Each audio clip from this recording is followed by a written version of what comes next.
light? What do we have around here To what? to eat? So there's, down towards the exit, there's the Subway. If you turn right on Commercial Street, there's Deb's. There's the hamburger places across the street. And the post over across the highway. Oh, okay. I say the post, they got pretty good hamburgers too. Oh, okay. Okay? Thank you. Uh-huh.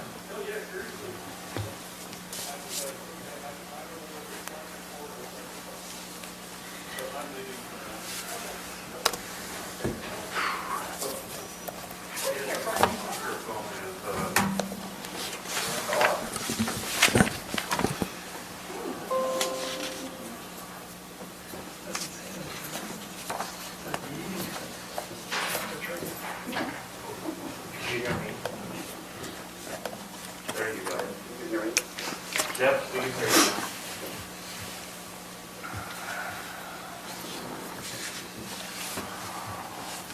You hear us?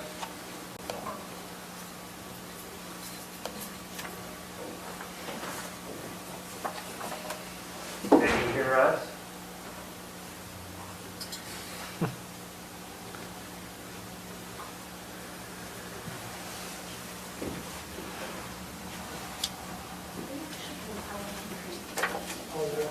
Test, test, test.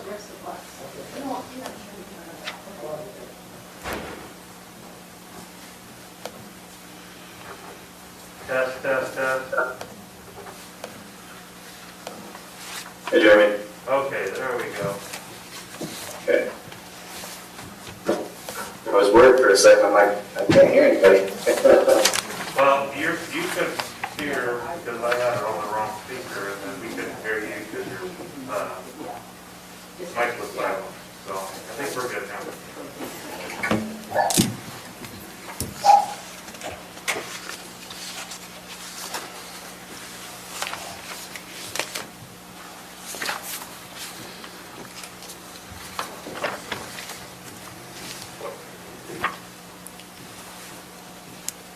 Hi, Zach. Hey, Stacy. Thanks for being here with us tonight. Let me introduce our new commission members. This is Jared Anderson, Wayne Thackrell, Robert McConnell, who was one of our former county council members, Mike Newton, who was also one of our county council members, and Matt Wilson. This is Seth Olson. He is with the state auditor's office, and he's going to spend an hour training on matters related to the state auditor's office budget, auditing, and we'll turn the time over to Seth. Great. Well, welcome, commissioners. We're glad to be able to provide some training to you guys today. If at any point there's questions, please just, raise your hand, shout it out. I'm here in my own office, so I don't have to wear a mask so you can see my full face. I wanted to touch a little bit on the role of the state auditor's office first. I am the head of the manager for the local government division. So what we do is we work with different local governments all over the state, counties, special service districts, the LEAs, and municipalities, and provide assistance and oversight over all of the financial reporting as they roll up into the state's reports. So periodically, through time, we have different entities that have different needs or different problems. Principally, what will happen is you guys will have your annual audit. You'll go through the audit process, and we'll kind of walk through the audit process with each of you. That audit will identify problems because there's usually something that will happen, and they will either be listed as a management letter, which are things that are more minor in nature. The next level up would be a significant deficiency, and then a material weakness, which would be issued in your audit report. Our office goes through, we receive all of those audit reports. If there are repeat findings, so if you have the same finding for more than 1 year in a row, you have multiple years with the same finding, our office will routinely call, send a letter to you, which Stacy probably has heard lovingly referred to as our 60-day warning letterhead. But it will be a letter requesting a corrective action plan. And basically, when those happen, we ask for what action is going to be taken, who is responsible for making sure that that action happens, and when it should be completed by. And that kind of makes up most of the correspondence that we have through the state with different entities. Problems will arise. If in 1 year it's handled by the governing body, you don't hear from us. If a couple years in a row you have the same finding, we'll send you a letter asking how you're going to resolve the problem. If you have multiple years of the same finding, then the state auditor's office comes in and gets a little bit more involved. In 2020, we came in and we kind of imposed ourselves into Morgan County's audit. We looked at that oversight role kind of as how we would envision an audit committee to work for the county. So an audit committee is a subset of the governing body, so it can be full commission, or it could be separate members of that, maybe two, and an outside party. We like to see a financial expert as part of that. And what the audit committee does is they make sure that the county is ready to have their audit completed. Then they will deal with any problems or issues as they arise during the audit, making sure that things run smoothly. And then at the end of the audit, there will be an exit conference where those findings should be explained. And then the audit committee would be the members of the council that push through and try to make sure that any of those findings are addressed throughout the year before your next audit cycle starts. So the state auditor's office in 2020, as I mentioned, we became kind of the de facto audit committee. We stepped in and said, look, we're going to superintend this audit. The first part that we did was we met with the county, and there were some repeat findings for multiple years. And one of the things that we talked about was getting ready for the audit. The county chose to retain Carver, Flork, and James as an outside consultant to come in, help make sure that all the year-end accruals and adjustments were made, and draft the financials. That role that Carver, Flork, and James has is to help you guys perform your management's function. So getting the financial statements ready, that is actually the responsibility of the county, the management of the county, to have those completed. And as you guys, if you're familiar with the different audit reports that or the engagement letters, you take responsibility for those. So they're the county's financial statements. After that is all ready, then you have the external auditors who come in and they provide the attest services. What they're doing is they look at that, they look at everything, they do some test work, they look at the internal controls, and their job is to provide an opinion on those financial statements. That opinion is archived with the state because it's for the public, for the citizens of the state, and also for you as you kind of have a dual management. You may perform some management responsibilities, but you're also the governing board, and that's kind of unique in local governments, but to make sure that everything is happening as it should. So as we go through this one, this may seem pretty basic, or if you have additional questions, feel free to ask. I'd prefer it to be a little bit more dynamic if you have questions specific, but the first thing that will happen is you'll retain someone to make sure that you are completely ready for your audit. My understanding is that HPME is still your auditor of record, that you have retained HPME to take care of your audit services. That's the right, Stacy? That's correct. And can I interrupt real quick, just ask a question? How often do we have these audits that you're talking about? By statute, every governmental entity is required to have an audit annually. So you're a calendar year-end entity, so you'll close out your books for December 31st. There's usually a 60-day period where if you receive funds that come in between the end of December and end of February, if they belong into year 2020, they'll be accrued back. Once the books are all closed out, Carver Florida Jibs would come in and help you make sure that everything's booked correctly, get your financial statements done, and then your auditors would come in, they perform the audit. Those audits are due 180 days after the year end. So that's the cycle. It's an annual cycle. It'll happen every year.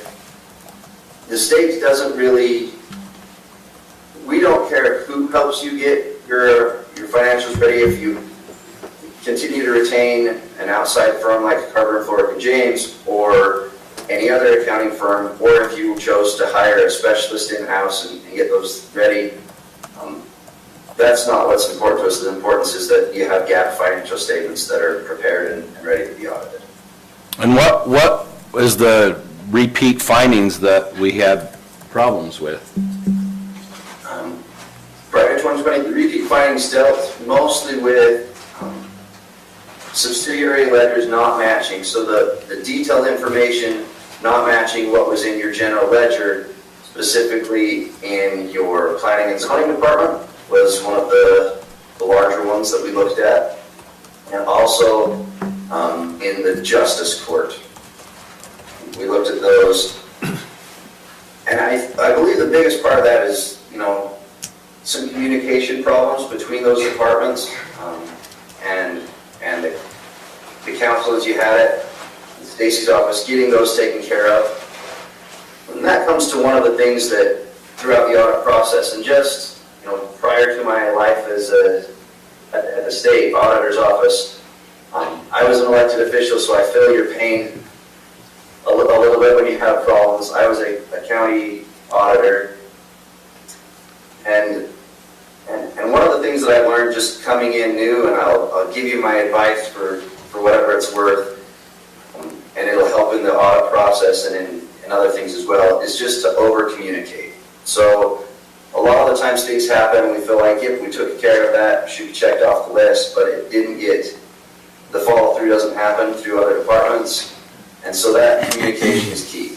And in that case, with the repeat findings in Morgan County, it was a significant deficiency for several years that those didn't agree. I believe we've taken care of them in this last year. We went through, there were still some audit adjustments that had to be made at the end of the year, but we talked about those and the process going forward to avoid those problems. One of the things that needs to happen is sometimes a decision just has to be made, and that comes back to you as a governing body. The department heads will get their things together, the fee accountant will come in and they will be ready to do something, Stacy will be ready, but in county government, unless the commission gives the nod and gives it its final seal of approval, everyone will just kind of wait on the starting line saying, well, we know what we think we should do, but we need your go-ahead before it happens. And I think in some of those cases, in Morgan County at least, the department felt like they had done everything that they could or should do. The fee accountant felt like they had done everything that they could or should do, and there was some time there where whether it was communicated or not, they were waiting on getting the final nod from the council to be able to pull the trigger and clean up some of those books. So to follow up on Commissioner Wilson's question, we're spending it sounds like we're spending an amount of money to have a professional audit group come in and look at everything to prepare it for the state auditors to review. If there's findings, and it takes us years to fix those findings, I don't want to be too blunt, but why are we even having auditing if it's taken us years to fix it? On top of that, let's say another thought I was having, so I guess the second question would be, if we have a professional firm come in and say, this is our recommendation, and then the state auditors say, we don't agree with you guys, we think it ought to be this way, as a governing body, can we say, well, thank you for your advice, state auditors, we're going to follow our professional firm and what they require? I guess those are two separate questions that I have for you. Well, To address we'll address the second one first, but I think there's a miscommunication right now. The state auditor's office is the repository for your audit reports. We do not come out and do an audit of your firm. We don't do an audit of Morgan County. What happens is Morgan County retains an external auditor. You hire them, they come in and they provide the audit report. So as they go and do that audit report, they found the fact findings, and the CPA firms that provide those findings, they give the report. It's management's responsibility to correct those. So they come back year after year after year, and they say, management, we've looked, you hired us, we came in, we've looked at your books. These are the problems that we found. And then that gets archived with the state auditor's office. Then in past years, what happened was those problems were not corrected. So the county took no action to fix it.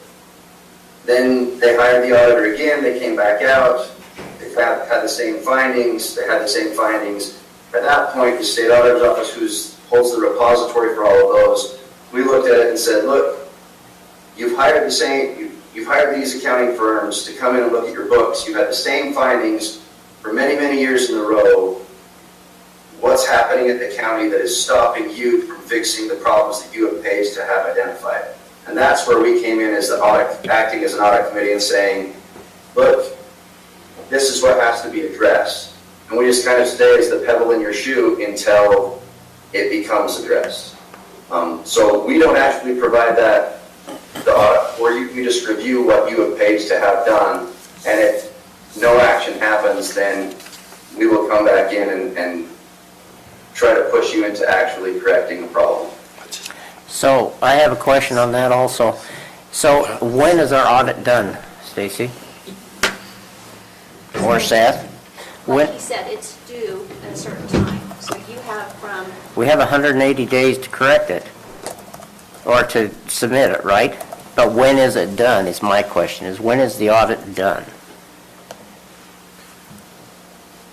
That's a time frame for you guys to go through. So once you pass, so your year end just ended in December, and there will be some time for Stacy to go through with your consultant and get the financials all prepared. Then the board will have to set that time frame up. You'll have a contract with your CPA firm, and in there you should specify, hey, this is when we expect you to come out. Maybe you get them to come out in April, or maybe they're going to come in May or June. But that's one of the things that the governing body should do. You should spell out in there, look, this is when we want you to come. Do it as long as it's submitted to the state before June 30th. We don't care if you finalize your audit in April or May or sometime in June. If it's not submitted by the end of June, then in July you'll be receiving a letter from us saying your audit report is late, you have 60 days to correct the problem. Okay. Is that the trigger you were talking about us pulling? On getting things corrected? On getting things, dates outlined and set and following through on those? Yep. And that's one of the problems that I see that's happened in Morgan County in the past is the commission coming in and saying, look, this is when we want the audit done by, and setting out that time frame. And the firm that you work with to prepare your financial statements and the audit firm will be able to say, you know what, we just can't do it by, we can't perform the audit and have it done by the end of January. That's not feasible. And then you can say, okay, when can you have the financial statements done and drafted? And then you take that, you say, okay, this is the date when you said it should be able to be done. If I were you, I would give a couple of weeks of cushion in case something happens, like COVID, and then have the next step of the process done there, and then you just kind of have to watch. When we acted as the audit committee in 2020, that's mostly what I did is I kind of interposed myself in there, and I would call the audit firm and say, is their audit finished? Have you started field work?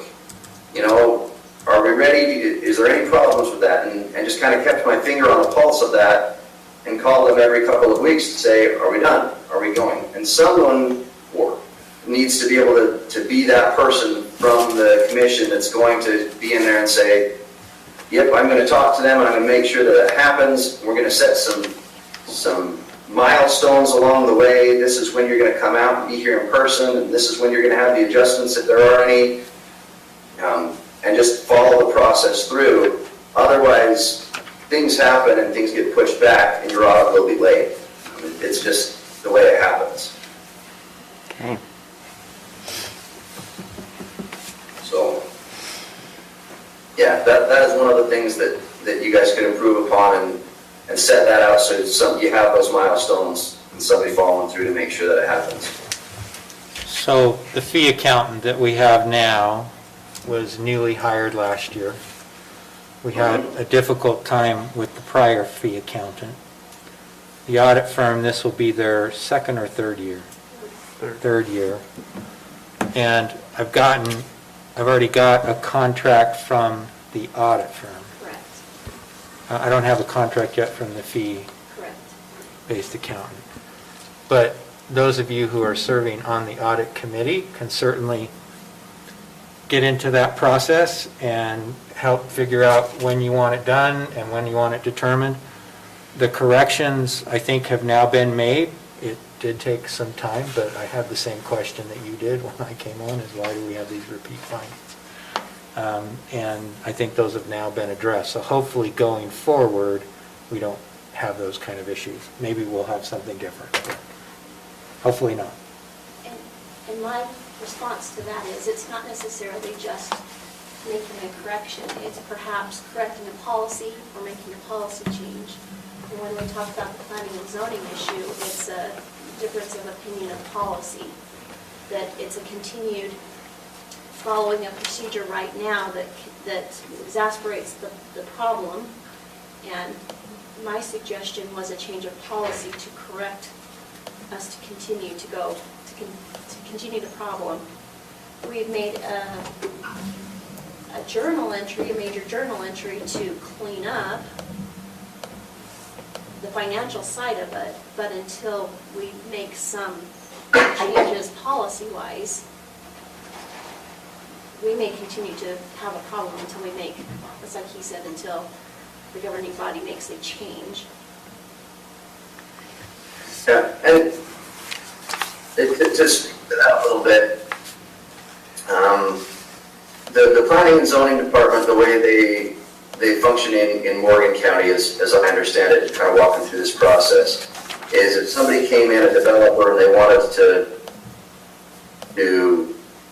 put in a development, put in a shopping mall, whatever it was, they would provide a deposit to the county, and then the county would take that, and then as different things came up as if they were pushing it through that process, they would take out, $500 for a plan review or whatever it was as it kind of pushed through that process and the development happened.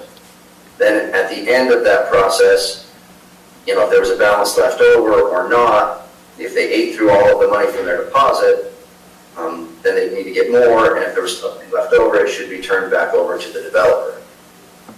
A lot of entities, the way we see that happen is, instead of the county taking a deposit and then taking care of the administrative hassle of paying for all of those things out, what many municipalities and counties have done is they've said, look, you provide, and they give them a list of all these things. Instead of pushing them through the process and the county kind of doing the legwork for them, they say, here's the checklist of everything that you need to have done.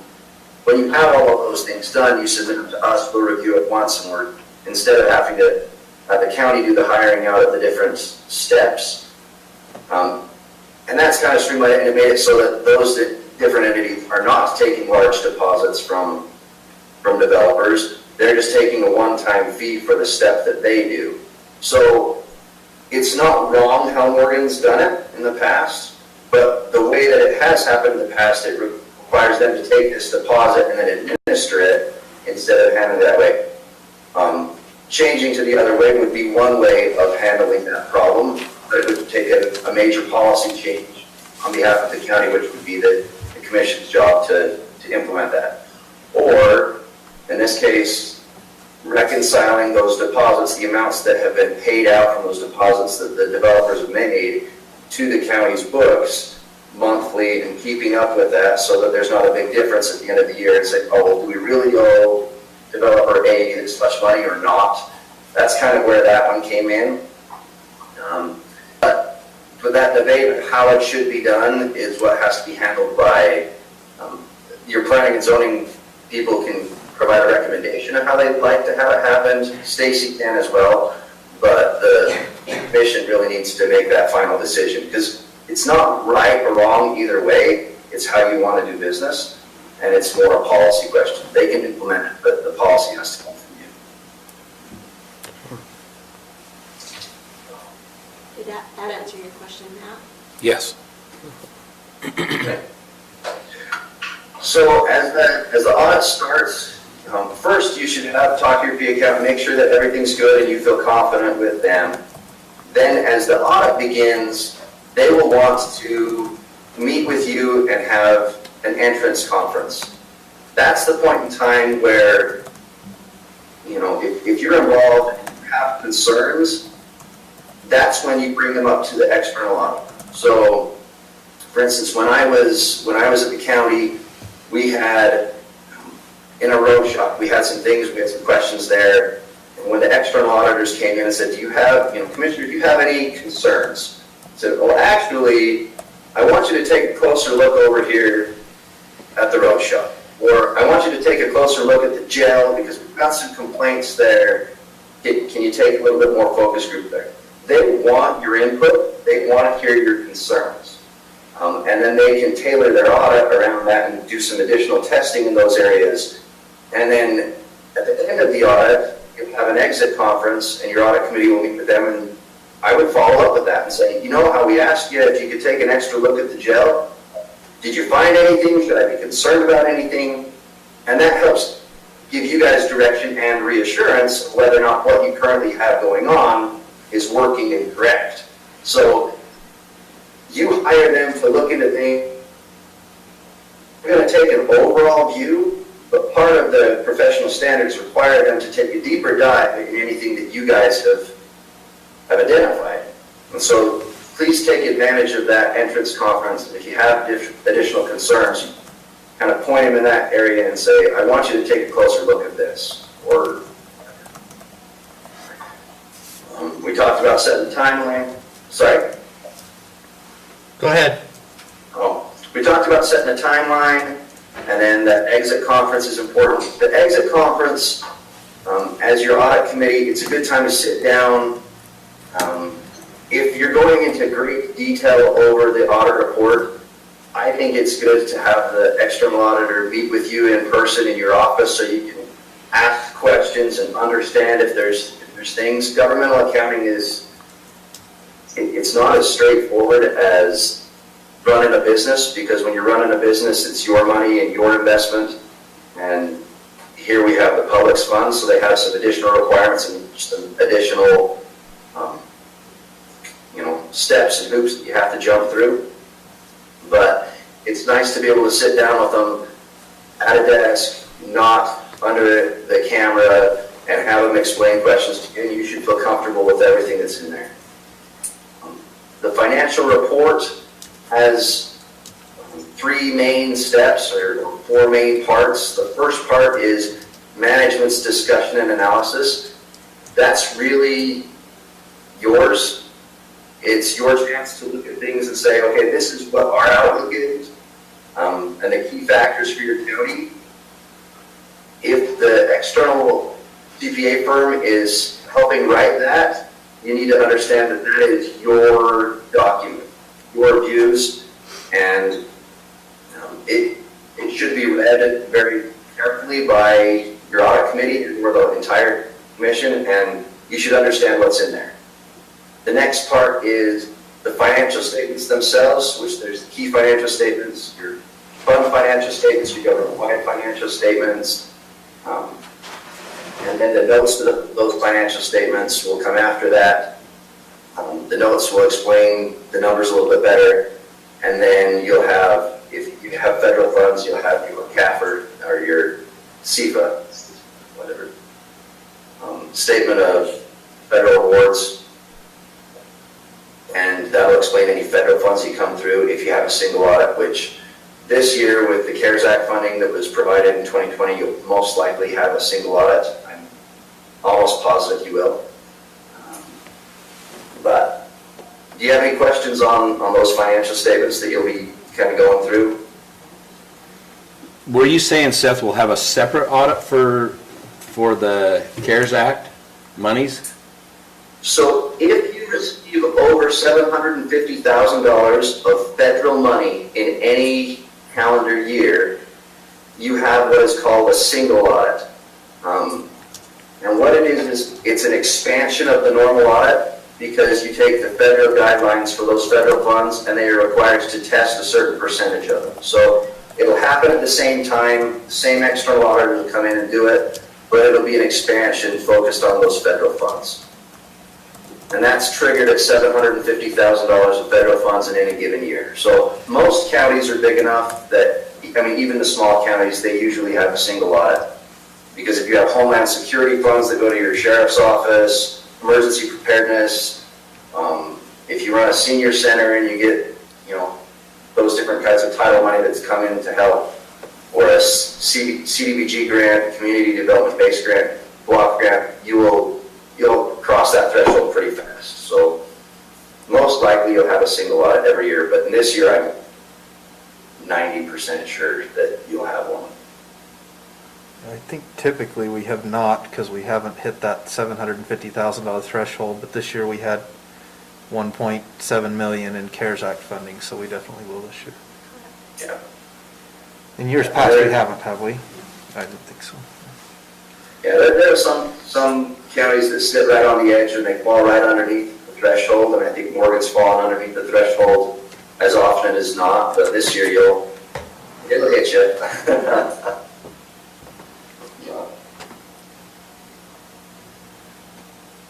So that kind of covers the audit process and where we have been.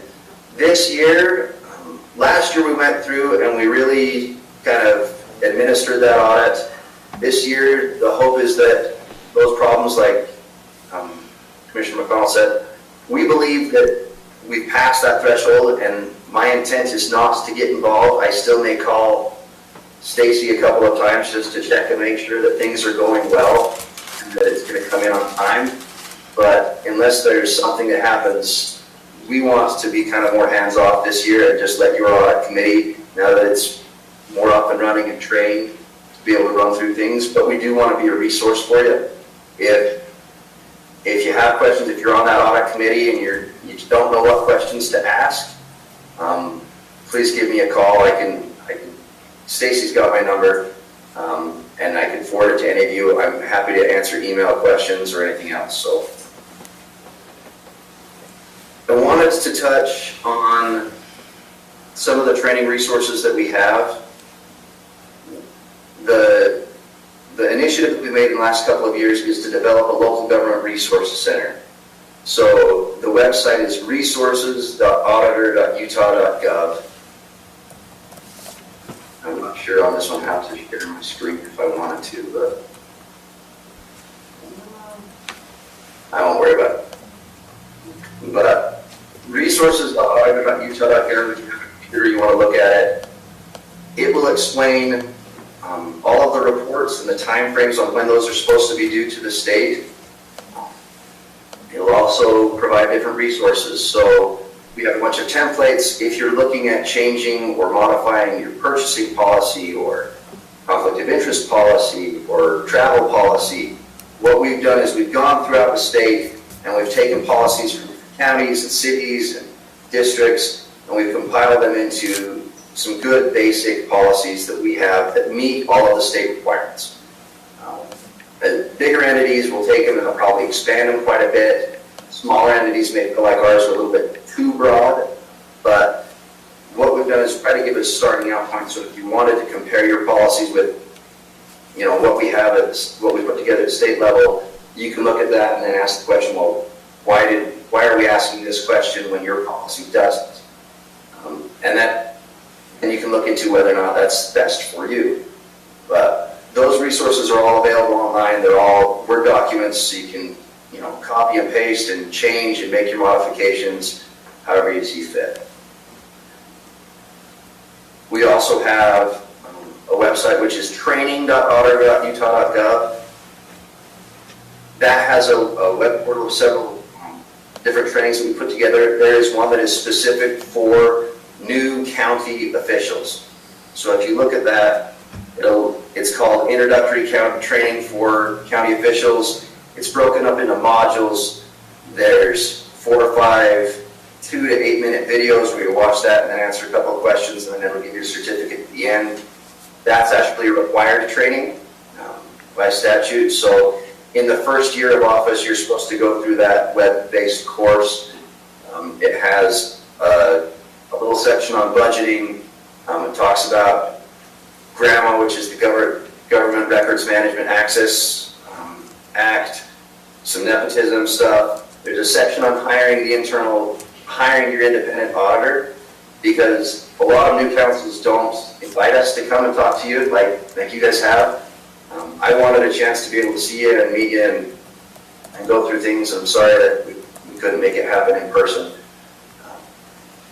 But separation of duties, different things in that initial course that are good reminders after you get your feet wet with the first month of being in office. Go through that and watch those, and they should be very helpful. We try to keep them as condensed and accurate as possible, so that is another resource that we would highly encourage you to look at. Hang on a minute, Seth. Do you have those addresses? I do. Okay, because I just tried typing them and they didn't come up. Okay. Yeah. So those are some good resources. We put out some YouTube videos as things have come up, particularly like with CARES Act funding or the transparency website. And we have a YouTube channel that we will put training on periodically as its new issues come up. So that's a little bit more of the mechanics of things, how to submit reports and stuff like that, which is more geared towards Stacy. But if you want to keep up on those, we've done some other things with key cases of fraud that's happened in the state over the years, so you can kind of see what's happened in them. And one of the big initiatives that we made in 2020 was the fraud risk assessment. The county's got a heads up on that, because over the last couple of years, we've done internal control reviews at all of the counties for 2 years before we brought out the fraud risk assessment. And what that is it's a chance for you guys to go through, look at the controls that are in place, and talk about it, because the lock shouldn't cost more than what you're trying to safeguard. We understand that entities are different sizes and different configurations, so your control structure, what you guys have in place, it has to fit your budget. You guys hold the purse strings, you understand that better than anyone else. But it's an opportunity to go through that fraud risk assessment, look at the different controls that are available, different things that have worked and do work in different entities, and then look at that and say, okay, is this right for Morgan County? Most of the items on that list are not statutorily required. There are some that are, but you're going to want to look at that and talk about it in your meeting and be able to say, okay, what do we want to do? Do we want to implement this policy? Do we want to get a fraud hotline? Do we want to promote the state's fraud hotline? They all have good pros and cons, and we've tried to put together an implementation guide that kind of walks through, okay, in that policy, what are the key features, or what should we really be looking for in that policy? But they're really supposed to be tailored to you and your individual circumstances. Some entities have felt like we've gotten a little too prescriptive at the state level to put out something like that, but it is a good starting point, and your controls can go much beyond financial, because how you set things up, the policies that you adopt, are not only they're not only ones that are financially in trouble, like most things have a financial tie, but they can be, I think that is like the checklist that your drivers are supposed to do when they get in the car. Why? Because we want to make sure that the car is good and in good repair and not going to cause accidents. Those type of things all tie into what your controls are. So that fraud risk assessment is supposed to help you get started with that. It should be discussed in a council meeting or commission meeting once a year, once it's filled out, and then you kind of go from there and build your things. So, do you guys have any questions on that fraud risk assessment? Now, where's that accessed at? Is that, you have that web address as well? Could you hear his question? Yeah, the fraud risk assessment is on the local government resources center. So when you go to that, the landing page kind of shows 4 yellow boxes. The first one is forms, manuals, and guides. The next one's training. Under forms, manuals, and guides, you'll find the uniform accounting manual, the fraud risk assessment, all those different things that are required to be done by each entity. So. Okay, thank you. I think that covers most of the things that we've gone through. I wanted to touch on budgeting a little bit. So you lucky souls that just came on, the county is operating off the budget that was adopted in December. So even though you didn't have a say in what that budget was, because it was adopted before you took office, that is the county's budget as it currently sits. The budget in the county, budgets like anything are a planning tool, they're kind of a living document. Budgets are usually modified a couple of times throughout the year. And the reason for that is if an expenditure happens, for instance, after your budget was adopted, the federal government came out and said, we're going to extend the period of availability for that CARES Act funding that you received. So there's probably going to be things that you didn't think you would be able to use that CARES Act funding for in the beginning of January as that budget was prepared, that now will be allowable. So the important thing that you will do is before you actually spend the funds, you should modify the budget. So if you look at it as a board and say, you know what, we're going to use this CARES Act funding to, replace some equipment for the ambulance garage or something like that. If it fits the bill, you can do that, but first you have to open up your budget and say, we received this additional grant money for CARES Act funding, and you would increase the revenue, and then you would increase the expenses to match that in your budgeting process. And once it's budgeted and adopted, then you have the permission to spend those funds. They shouldn't be spent prior to the budget, because when a budget is adopted by the state, that is what authorizes the expenditure. Or better said, when the budget is adopted by the county, that is what authorizes the expenditure of those funds. So without your budget in place, you can't spend the money, even if the federal government gives it to you. Does that make sense? So typically you'll see entities, they'll amend the budget. The first quarter or first half of the year, there's usually funds that are still available. And so that'll happen and you don't need to amend the budget. But usually when you get towards the tail end of this last half or last quarter of the year, entities will look at that and say, oh, well, we received this additional grant or this other thing happened, and that's when the budget amendments happen. So just remember, before you spend the funds, you have to amend the budget, and you'll be fine.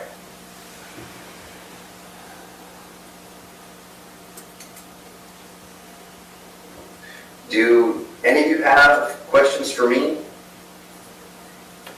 So that last point, I'm not sure we amended our budget for CARES Act funding. We treated it as a separate, we went through and approved each of the expenditures, but we kind of treated it as a separate fund as opposed to county funds. Yeah, and I think part of the reason for that was that one of the criteria for CARES Act funding is that it could not be a budgeted expense. it could not be a budgeted expense as of March of 2020. And we did. So, budget adjustments. the way it should happen is We did amend the You budget. would, So in the end, we did amend the budget, is what you're Yes, saying? at the end of the year, we amended the budget. We had a revenue line item specific for that federal grant to collect the $1.7 million. And then you'll remember that I had made a comment that in the non-departmental, we were going to create a line item as an expenditure line item that we would put all of those expenditures to so that we could identify, so that it wouldn't look like we were overstating the ambulance budget or the sheriff's budget, that we would collect them all there. So we did do Okay. a budget. So it has Okay. been amended into, okay. yeah. All right, and so, but for 2021, We did not accommodate the budget in 2021 to do any kind of CARES Act. so we'll have to do that going forward. So if you have any of that carryover funding that you didn't spend that you thought you would not be able to have access to, what you need to do now is look at that and say, how much carryover are we allowed, are they going to give us? And then look and see if you have any qualified expenditures for it. Budget those out, amend your budget, and then do it. So, Now, if I'm understanding what he's saying correctly, if we had anything to carry over. Now, the work that you were doing towards the end of the year, you had pretty much, you had taken care of all of it. We have about 115,000 left that didn't get expended prior year. So do we have to amend our budget, or is that within the budget from last year? No, we'd have to amend because we're gonna expend it this year. We did not accommodate for it in 2021. We did not anticipate. That's because when we were approving the budget, we didn't think we'd be able to carry anything over. That's right. Okay. yeah. And that's not your fault. The federal government didn't give that permission to extend those funds out until, it was one of the last days of 2020. It was like the 28th or 29th of December before they decided to let that happen. So it's no fault of the counties, it's just how it is. I would treat it as an unexpected grant that you got, and now you just, if your sheriff's office went out and applied for an additional grant today, and those funds were awarded in a month, you'd be in the same situation. You weren't expecting it, you got those funding, now you can change your budget and go for it. And is amended, do you have to vote on that every time Yeah, there's a process amend you the go budget, through yes. to amend the budget? Yeah, there's a process, and Stacy's aware of that. You have to advertise the public hearing, you present any changes to those budget. In that case, it would be pretty easy. Hey, we've got an additional $100,000 of revenue, this is how we're going to spend it. Open it up for public comment, close the public comment period, and then you would vote as a commission to adopt the new budget. Even though it was a carryover from last year, CARES Act. is that correct? On all the CARES Act money? That, We didn't do them it's one not by built one. into this right here. All right. Did a So, whole lump because it's sum. not built into this, you have to change So there this whole wasn't public document. is what he's hearings saying. really on. There was nothing Yeah. built into this Every document that item says you're was going to not spend on any every CARES money. But within this, there is no CARES money on this. That's what we're saying. That's why we're going to amend it That's to why we have to add amend Oh, a it. okay. revenue line and an expenditure line. Okay. It's not. I do remember the built into backside of the revenue discussion. I guess I just missed I guess that should have struck me. But anyway, with respect to budget, can you explain kind of the truth and taxation process and how the budget works? I mean, in some respects, it doesn't work like, it's not intuitive from my Actually, perspective. your next- Nothing is intuitive in accounting to me, Your but, next training is with the tax commission. oh, they're going to be here for that? Oh, you're off the hook. So the budget process is fairly simple. Sometime in September, your departments will give all of their requests. Those are compiled by the budget officer, which in your case is Stacy. She is required to come up with a tentative budget and provide it to you as the commission. That budget will balance, and the funds will balance and stuff like that. Then you can go through, again, most of the complaints that we get from counties and larger districts come from the budgeting process and the taxation process. So this is another one where I believe communication is the key, and you want to over-communicate. You want to take the time and get the input from each of your department heads on what you're going to need. If things are tight and you're not going to be able to give the sheriff that police vehicle that he wants, I would take the time and meet with him individually and explain why and what's going to happen and how you're going to meet his needs in the future. Truth in taxation can be part of that, and I'll let the tax commission explain the truth in taxation process, but the over-communicating with those people so that they know that they can feel that they have that input is super important. That you can disagree with people as long as you've taken the time to hear them out. They'll feel like they had their chance and they explained their point of view. Even if the decision goes a different way, they can usually feel pretty good about that.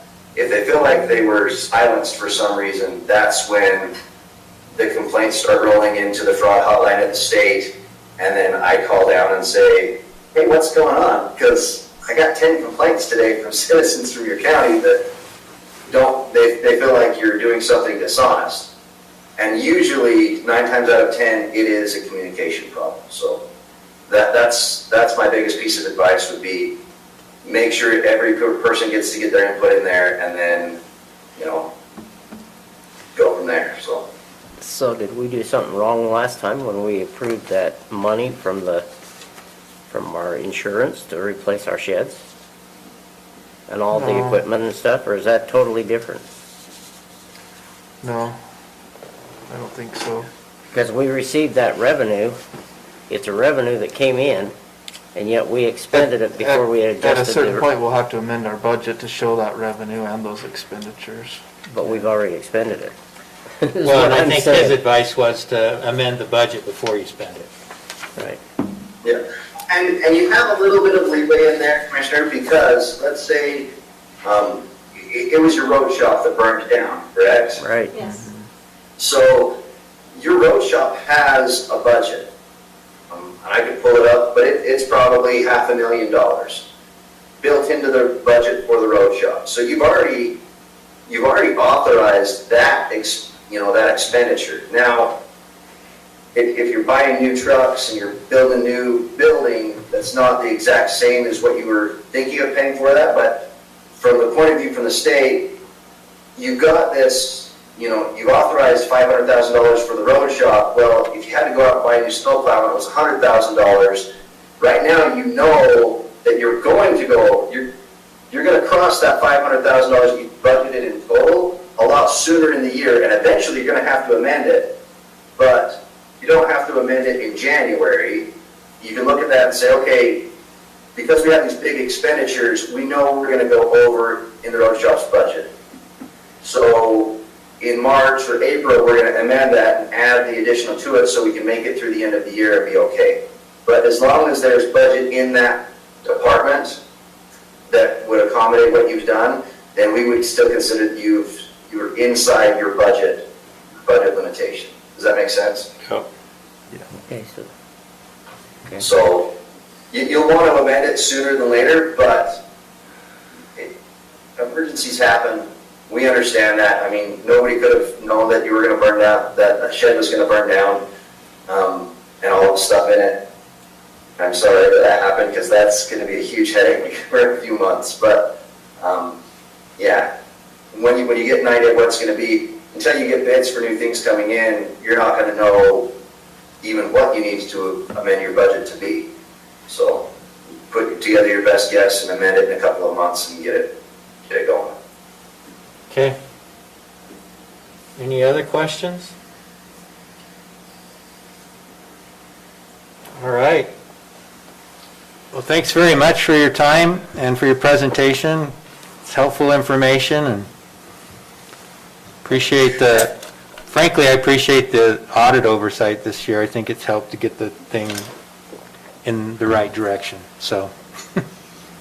And if any of you have questions offline, or you want to get a hold of me, my email is soveson, so SOVESON @utah.gov. You can email me and or call me. My contact information's on the directory for the state auditor's website. You can call me anytime if you have questions or concerns, procedural wise.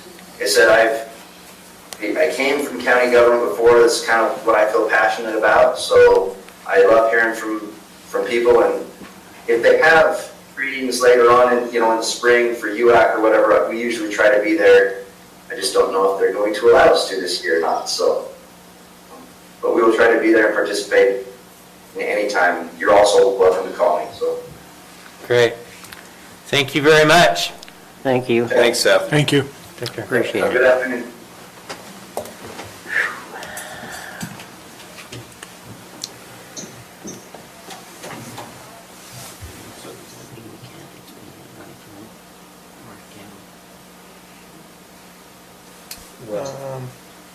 I think we could authorize it and make the budget amendment afterwards. If you need it, okay.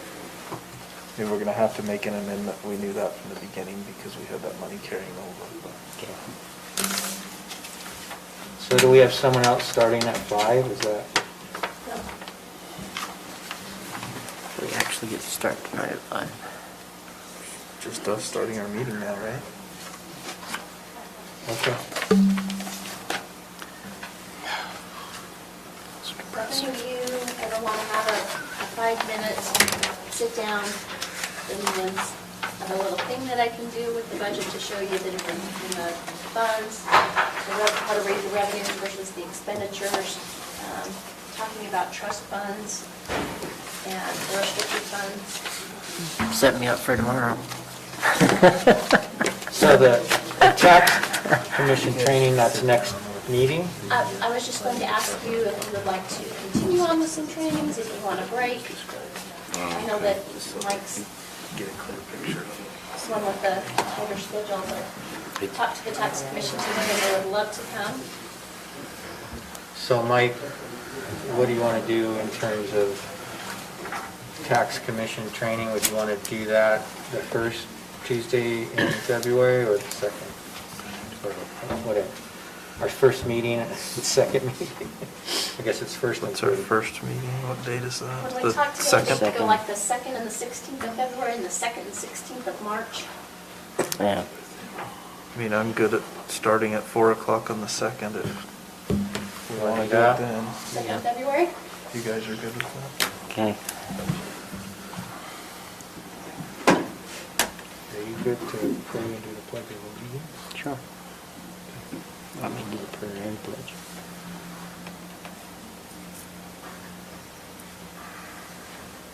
Okay. Okay, we'll go ahead and call to order the Morgan County Commission meeting for January 19th, 2021. All members of the commission are present. And I've asked Member Fackrell to give the invocation and lead us in the Pledge of Allegiance. Okay. Our dear Heavenly Father, we're grateful for this opportunity this night to take care of the matters of our county. We pray that Thou will bless us, that we will be able to do the will, Thy will, to help influence or to take care of those needs that are of our county. We pray for guidance in all that we do. We're thankful for our nation. We pray that it will be safe and secure for all future generations. This we pray for in the name of Jesus Christ. Amen. Amen.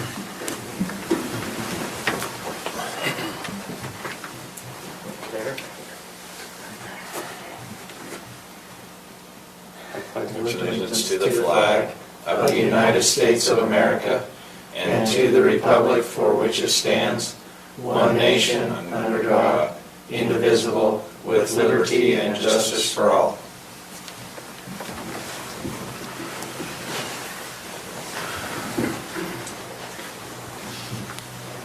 Okay.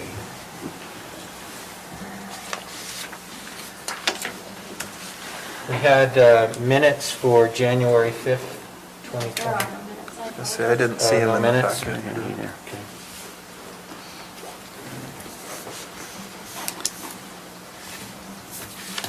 Okay. Okay, any conflicts of interest? Okay, Seeing none, we'll move on. We'd like to open the meeting now for public comment for people who would like to address the commission with respect to items that are not on our agenda this evening, or with respect to which there is no public hearing scheduled. If there's anyone that would like to address the commission, please feel free to do so. Okay. We'll go to our action items. Action item number 1 is Amanda Christensen, approval of the 2021 annual cooperative agreement between USU and Morgan County, which was previously postponed from our earlier meeting in January. Hi, Amanda. Hi, guys. Thanks for postponing and seeing me again. I just have the agreement that we typically sign at the start of every year once the budget has been approved, and we're moving forward into the new year, so there's nothing in this agreement that's new or that hasn't already been decided on. You, Jan, can clarify if you have any questions. Probably better than I can. I think we're 3 copies of it in your packet. They're the same thing, it's just because we need multiple hard copies. Oh, okay. So sorry if that threw you, but they're the same thing. 3 times. Okay. Jan, have you had an opportunity to review the agreement? I have, and I think Amanda is correct when she says we've used this agreement previously, and so the only thing I was unable to check were the numbers, so if you folks are okay with the numbers, which I'm sure you got right from your budget talks, then I think we're just fine. It's exactly the same, or not the exact, it's the same as what you guys budgeted last year in the council. Okay. I went through it and didn't understand much of it, but Right. But it looked perfect to me. It looked perfect. Okay. The only thing I saw that was a problem, and I don't know if it is a problem, and that is where you have to sign it, it says county council. So does it need to be commission or council? We can make that change after it's signed. I don't think that's going to be, but maybe Jan has a different opinion about that. Okay. I'll just cross it out and put handwriting commissioner. Great. Good for you? Good with me. Okay. Mr. Chair, I'll make a motion that we approve and sign the 2021 annual cooperative agreement between USU and Morgan County. I'll second it. Okay. We have a motion to approve, seconded by Member Wilson, the 2021 annual cooperative agreement between USU and Morgan County. Any questions on the motion? All in favor? Aye. Any opposed? Okay, thank you. Okay, thanks much. Okay, our next item is Haley Hill, the Basin Subdivision Concept Plan, a proposed 183-lot subdivision concept plan located at 52 acres at approximately 5,000 North Old Highway Road. This is a continued matter from October 20th and November 10th of 2020. Is Haley here? Oh yeah, there you are, over there.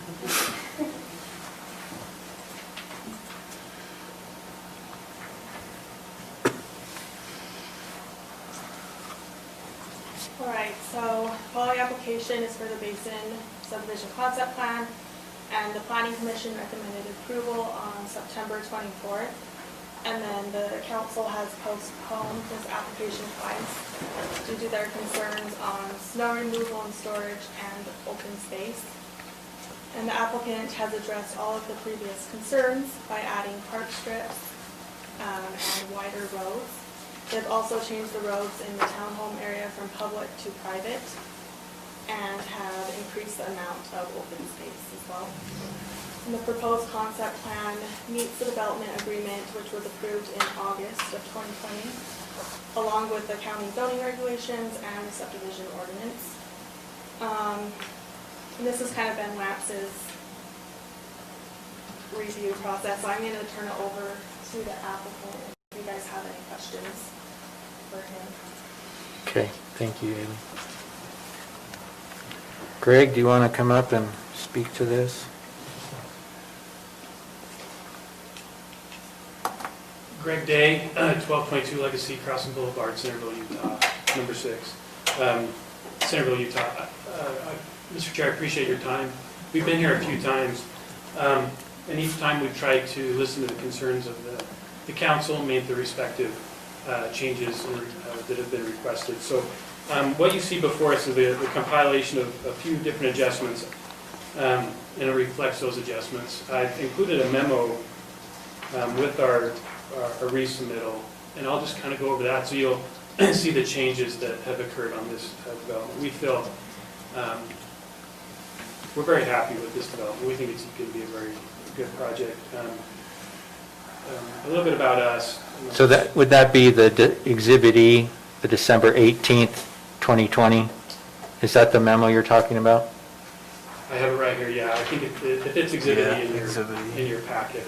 Okay. But that's the one that... It's page 27 in the PDF. That helps you. Okay. And if any, I know several commissioners are new. If you have any questions about the history of this or anything, feel free to ask, and I'll do my best to try to answer and give some context. There are 6 main things that we've done in adjustments to this plan. We've reduced the lot count further to 83 units. That was in the single-family area. We've widened those to be a minimum of 52 feet wide to accommodate the third-car garage, the potential for a third-car garage or an RV space if desired.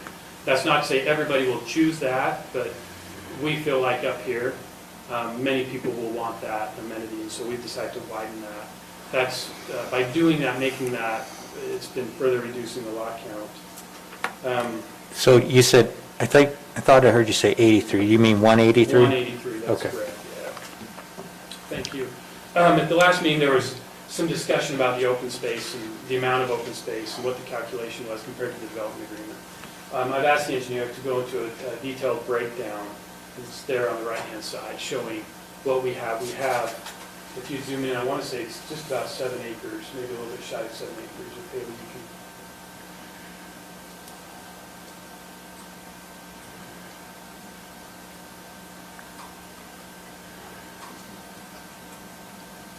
Yeah, 6 point, right here, 6.27.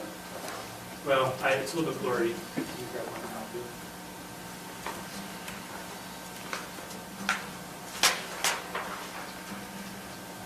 6.27 acres. Now that doesn't contemplate any of the open space that we acquired in the commercial area when it develops that 18 acres. Do you happen to have the landscape plan that will maybe help illustrate further the amenities?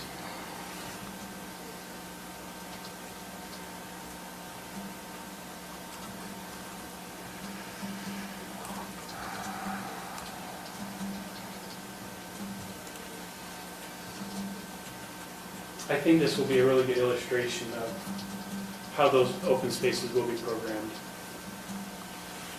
The concern in the last meeting was, are we providing sufficient amenities in the multifamily area?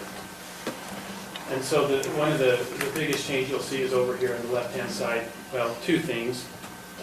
One is the request from one of the council members was to make the roads private in that area, so we've accommodated that request. We've also increased the amount of open space and centrally located it. So not only will have a pool, a swimming pool in this project, but we also will have some pickleball courts. We also feel like kind of a big ball area, a grand lawn, so to speak, would be also highly utilized. So we've included that. So you'll see the pickleball courts there. You'll see a swimming pool and the associated pool house, and then kind of a bigger pool area. That was sort of reprogrammed at that request by that council member. So what are the road widths for the private streets? If you'll go back to the engineered drawing, really, and on the left-hand side it talks about it.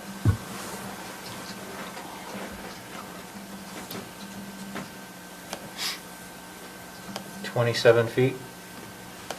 Well, it looks like there's a typical 38-foot private road cross-section. There's a 49, a 38, and a 27. Yeah, it's going to be those 3. Again, if that's a little bit blurry, maybe I can...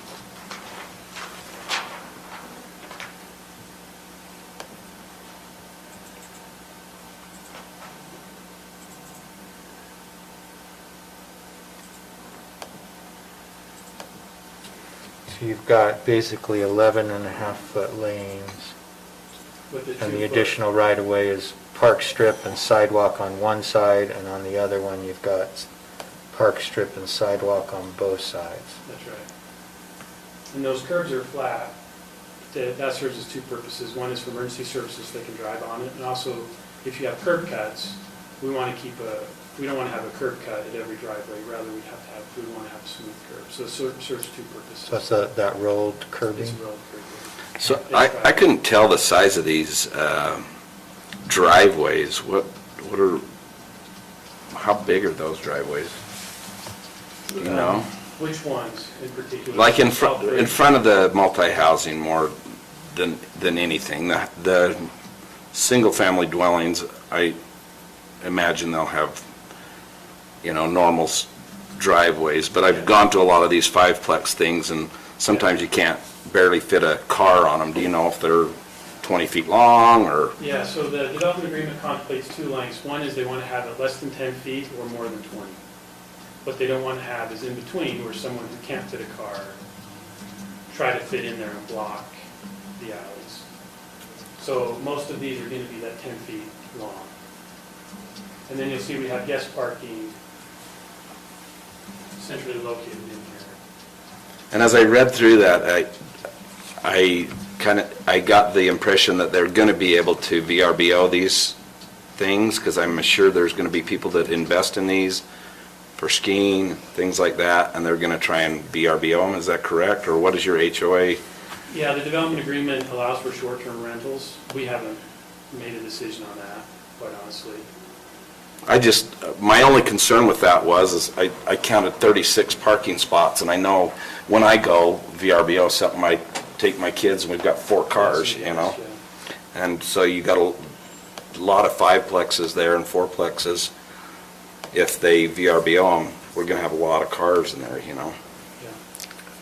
These are garaged product though, right? Yeah, each one will have 2-car garage. Okay.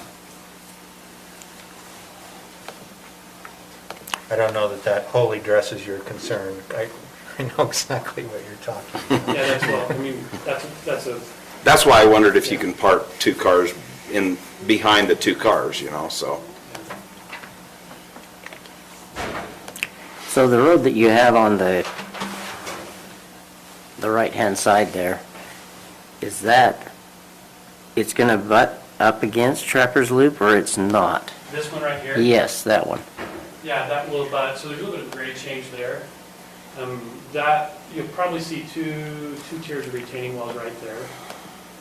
And that road will provide additional buffer between Trappers Loop and those mountains. They'll sit below Trappers Loop by about 15 to 20 feet is what they're saying. The engineer is working through those calculations now. Okay, what kind of a barrier are you going to have? I mean, within your engineering report, my question is, and it was just brought up to me yesterday, that's why I'm asking this, is if you have a semi-truck that's coming down with a load of whatever, sheep, cows, whatever, because there's a lot of it. Yeah. If they're coming down around that curve and they lose their brakes, they're going to go smack dab into your townhouses. Is there any kind of barrier to prevent that, or because we're going to have a disaster if that happens? Yeah, one thing that there's actually a mound right now that comes. You have Trappers Loop, and then it comes up, and then it comes down. Okay. That mound sits within the UDOT property and will stay right there. That's not on our property.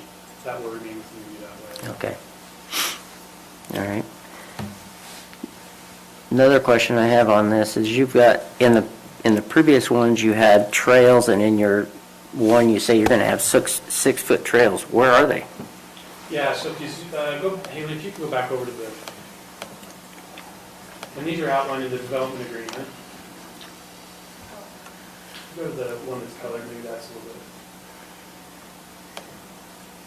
Because in the previous ones you had them, but now you don't. The trails will be, there's going to be several connections.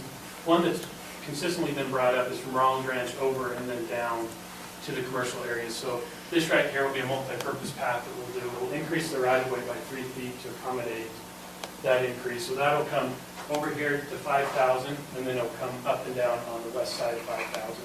We do have some paths there. In addition, there'll be a mid-block connection there and a mid-block connection here up to the school to facilitate people to come up and down. That's what was agreed upon in the development agreement. Okay. So is that a trail along the east side as well? No, that's not a trail. Okay. So it just passes through from Rollins Ranch?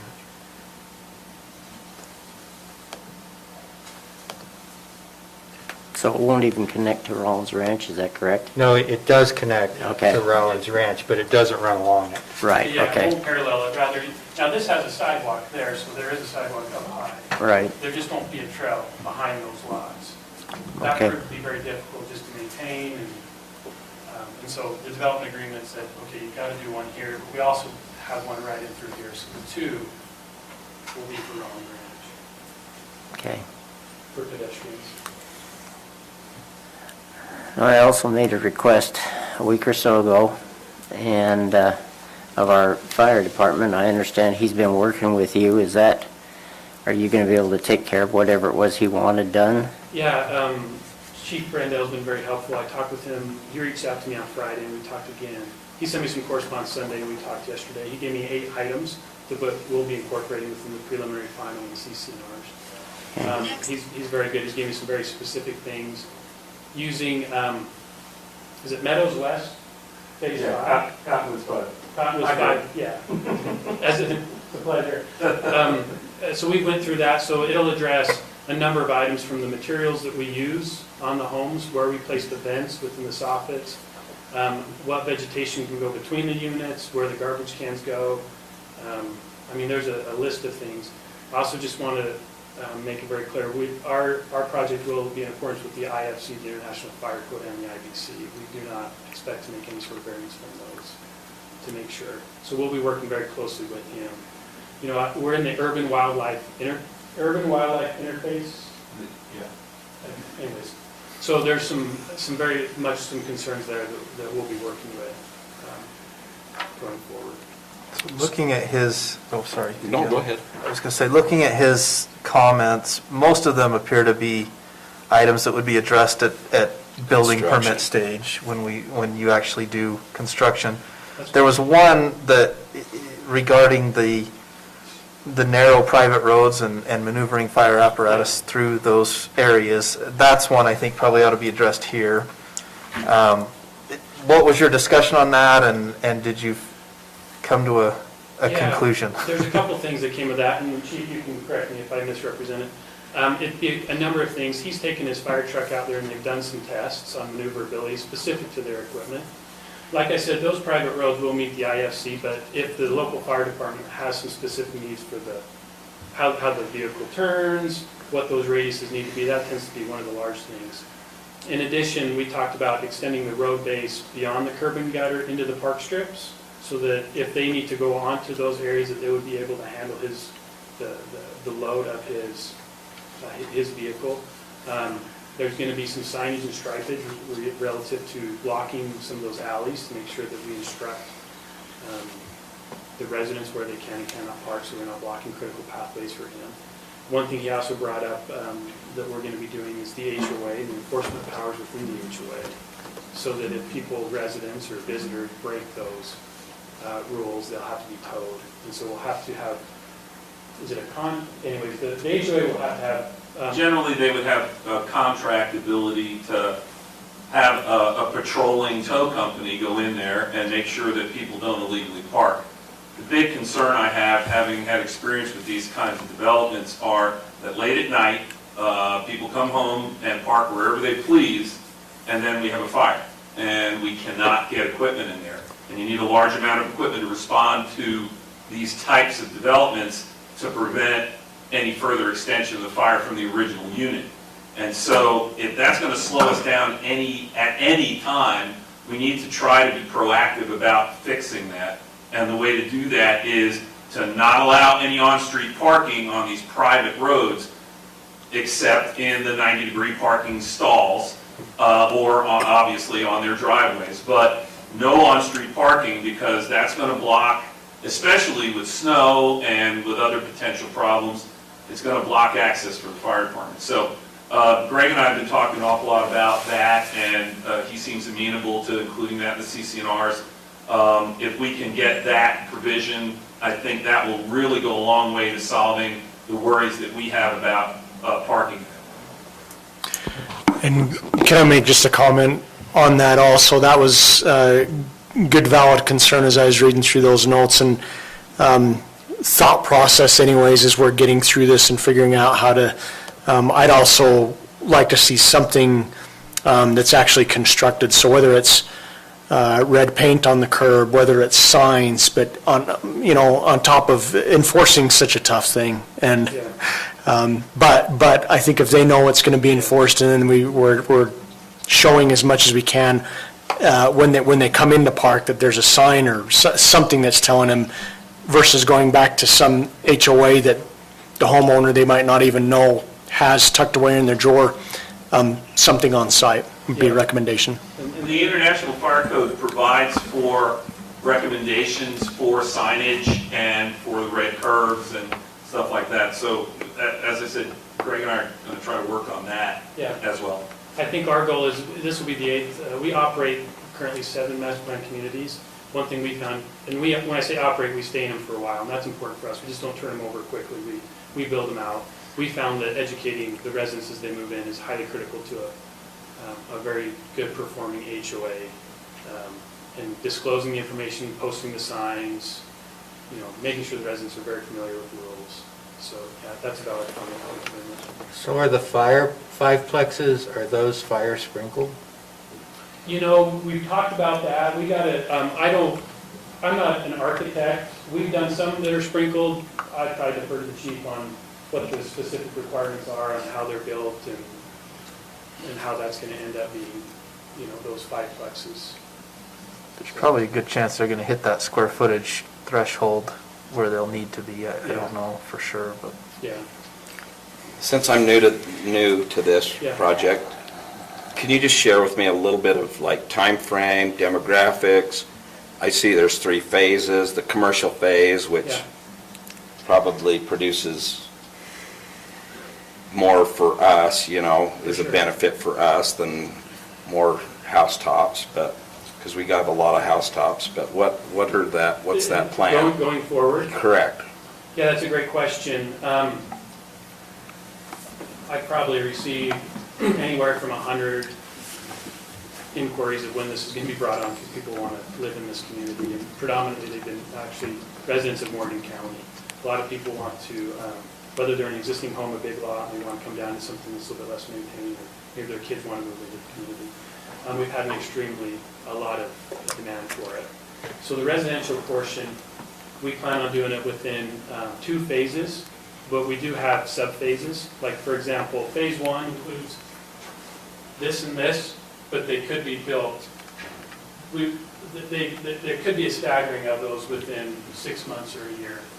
I bet the build out on that maybe lasts 2 years. And then we'll roll into phase 2 up there. And that'll probably take another 2 to 3 years to build out. And obviously it depends upon the economy, interest rates. There's just, that part of it's a little bit hard to pin down. But I would say probably within 5 years. The commercial, I've had 2 inquiries. I actually had an inquiry over the weekend from a gentleman in Mountain Green wondering about that. We have hired a broker to help us start marketing that. That's a little bit, the broker mentioned 2 things for us. One, he says Mountain Green's underserved in its commercial, which I believe is true. There's just not a high demand for it. So there's not a lot of commercial space. So when someone needs space, they need it. The problem is when you try to get more of a bigger commercial user, there's just not enough rooftops. South Ogden's pretty close. So depends upon how the time frame of the commercial is really hard for me to answer that. Is that helpful? Mm-hmm. So architecturally, is there any drawings of what this is going to look like, or is it going to be like a same color all the way around on those townhomes? So the town center has design guidelines within the DAT as well, but we have agreed to follow. And so in terms of the materials, it'll be a mountain architecture that's compliant. You'll notice the townhomes are the kind of a traditional neighborhood where the front doors face the road. That's really important to the DAP. So you just don't see a bunch of garages as you come up. Likewise, across the street right here, you see front doors. That's really important to the DAP to make sure that the front porches become very visible. And so they will have sort of a modern mountain architecture. With that, the chief did bring up several items. We won't have wood siding just because of the nature of being in the urban wildfire zone. So it would be a cementitious product, a hardy board, maybe a stucco on the sides in certain areas. But it will conform with the town center zoning of the DAP. The town center zoning has very strict architectural standards and guidelines for this area. Right, I saw those, I just wanted to make sure. Yeah, and he's provided us in the past, they're not in this packet, but you've in the past given us some renderings, some artist renderings. Yeah, we have. The concept plan doesn't require it, but yeah, in the past we've given some illustrative things. We do want some continuity throughout the development. We don't want one color, then all of a sudden you have a red house sticking out, or vice versa. So we usually have 3 to 4 color palettes that sort of kind of go through it so people can pick their particular house, but it doesn't detract from the value. So is one builder doing all of it? We don't know yet. It could be multiple builders. Right now, the way we envision it is you'll see on the colored map, there's 3 single-family products. The bigger lots, we expect those to be custom homes sold to individual homeowners, and they'll pick, who they want to build. And then we'll have these 2 other products probably go to a single builder. I have 2 more questions. Yes, please. And I don't have information to be able to find this out, but this is an area of a gravel pit. When you are building a home in that area, the guidelines that you follow, and I'm not a contractor, so I don't know, what do you follow so that way we know that if an earthquake happens, they don't all roll down into the highway? Yeah, that's a great question. This is the second gravel pit we've actually developed. The CUP for Staker Parsons has some requirements. There's quite a bit of testing that has to be done within a gravel pit in terms of its geotechnical aspects, so that's the soil and the dirt. So they've been doing quite a bit of geotechnical testing. The good thing about developing a gravel pit is the material is actually really good. The soils, once they're compacted and they're done properly, they actually perform extremely well. We have engaged a geotechnical firm that's given us recommendations. That's provided to the county as a preliminary plat. Those recommendations then are implemented within the plans, and we have to follow those, and they become part of the county record at that time. And they really provide that expertise in terms of how do you, is it 1 foot lifts, you go through and compact it, public right-of-ways, private right-of-ways, there are different compactions and lots, and there's a whole list of things. Okay, so then, Jan, do we have any liability in that if something happens? Absolutely not. Okay. I don't want the debacle of 20 years ago. I don't either. Our county engineer signs off with the developer's engineers, and we're covered good. Okay. Then the last question I have is on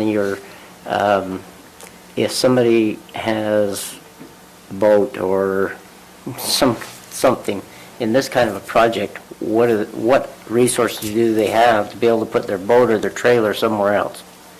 Yeah, that's a good question. So on the single-family homes, that's one thing we contemplated with widening them to 52 feet and 60 feet, so that they have the ability to do an RV pad or a third-car garage to store some of those recreational vehicles that could happen. Excuse me. Okay. So the single-family will have room. Now, the townhomes, they don't have storage for a boat. They're going to have to find off-site storage somewhere else. There are a couple of those places in Mountain Green. Are there? Okay. I don't know if I all know of them there's have one. the warehouses big enough to put a motorhome in it, but some of them I think have boats. I think there's an informal storage lot too. Okay.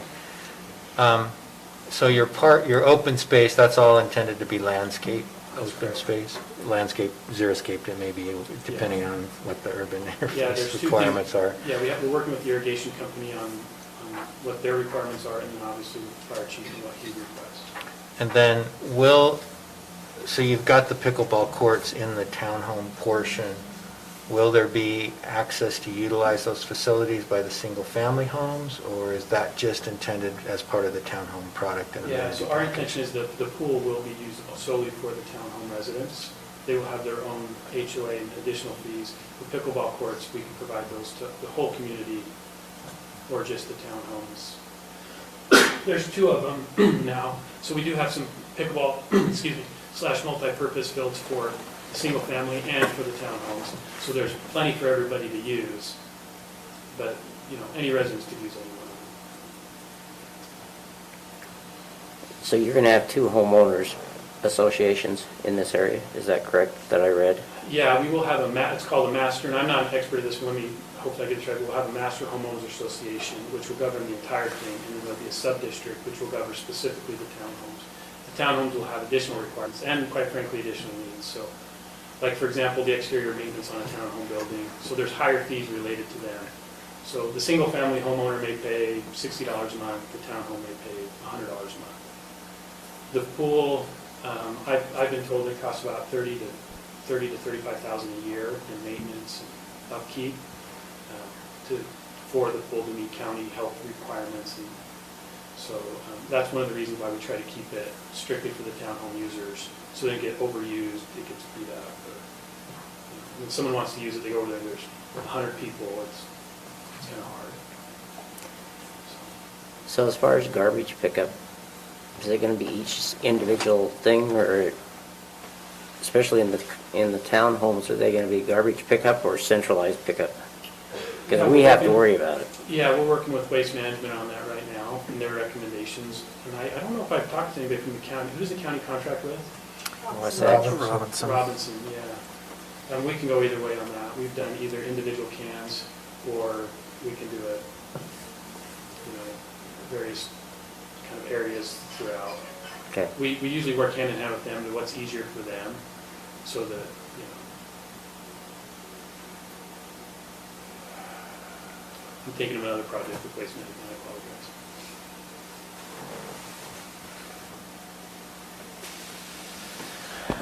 apologize. I've got a quick comment, apologize. In this, I know concept level, we just want to make sure there's available water. But I know there's been a concern of both culinary and secondary capacity, amount of water flow in the past in this area. Yeah. So I just, as you're doing your research and homework and making sure there's availability of water, that it's there, just want to kind of emphasize that. Yeah, no, and I appreciate that. We've been working on this for 2 years, so enough time to witness, not only through the media, but through also public comment, some of the needs of that area. We are working to bring an additional well online. So we have a group of 2 other landowners. We're securing permits right now through the Department of Water Quality, or Division of Water Rights. And we're getting the necessary agreements in place. That preliminary plat, we have to present the will serve and all the agreements. The path that we're taking with drilling a new well, it'll actually facilitate the lower pressure zones of that area and also facilitate and help the upper water zone. We're not going to rely upon the existing water sources. So, This is not just a concept plan, that's already been approved, right? the development agreement has been approved, that's correct. Okay, so is this is the preliminary? and No, final? this is this the is a concept concept. plan, then they have to come back for preliminary plat, Okay, I which thought may I'd be in read- phases. Okay, that's fine. So, I just see that the sample motion is for an 148 lot subdivision. The letters, this is 183 presently. Yeah, I saw in the staff report. And does that include the townhomes? That's correct, that's all Okay. units. So 183, yeah. Are there any more questions that I can help answer? Thank you.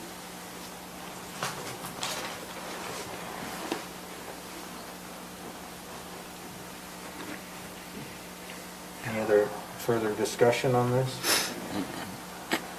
Not for me. I'm disappointed. How's that sound? I'm disappointed in the fact that we're taking the vision of Morgan County according to what the vision was in 2010, and we're make it into a small little thing. But other than that, no. I have no complaints. Okay. In other words, we maybe need to revise some of our plans because this is just a,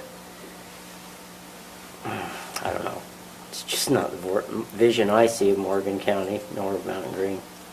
I mean, you even up in the Cottonwoods or wherever you're at down there, you wanted open space, and here we make a project here that's just completely just full.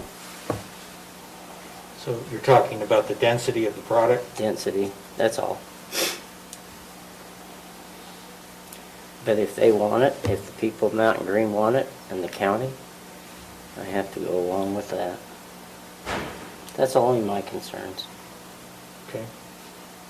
Thanks for expressing them. Is there a motion?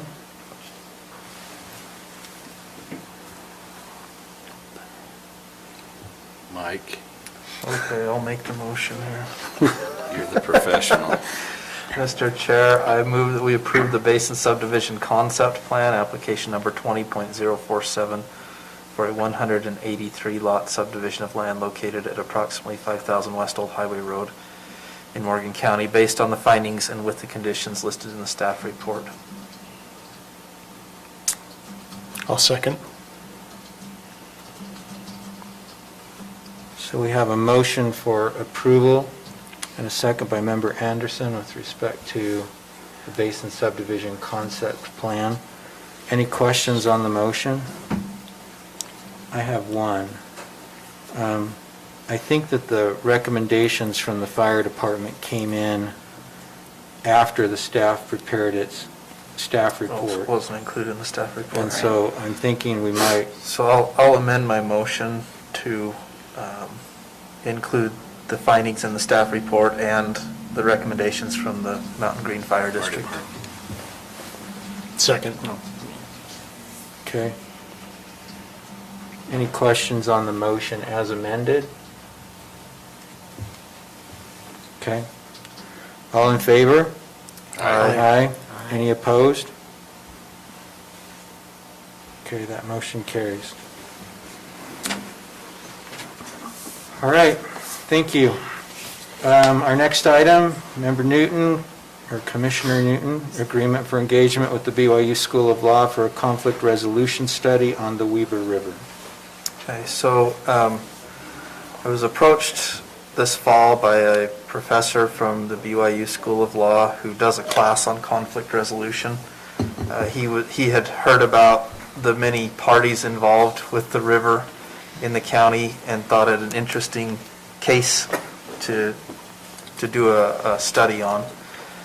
So he asked if we would be amenable to having a couple of grad students, a couple of law students, taken. Basically what they will do is interview the different parties involved and then come back and identify both commonalities, things that we have in common, and things that maybe potential concerns, and then make suggestions. So this is an agreement to allow them to do that. It doesn't cost us anything. It just basically says that we won't hold them accountable if they're not able to resolve things. Our county attorney has reviewed and did you have any comment? It looks fine. It's not binding in any way on the county. It looks like it's more just a case study, so we're not like tied to mediation or anything through this organization. So it looks like a good opportunity for the students and for the county as well. Yeah, hopefully something interesting comes out of it that we might be able to use. Yeah. My conflict resolution class was one of my favorite classes. So. There you go. So are there any other questions on it? Oh, I have one. Sure. And it goes back to the first one of the night. We need to start changing things from Morgan County Council to Morgan County Commission. Yeah, So, in all documents. That's very true. I mean, just a thought. Yeah, to be fair to them, they sent this to me back in November, and I missed it in my inbox at one point, so we were a council back then. But Okay, that's fine.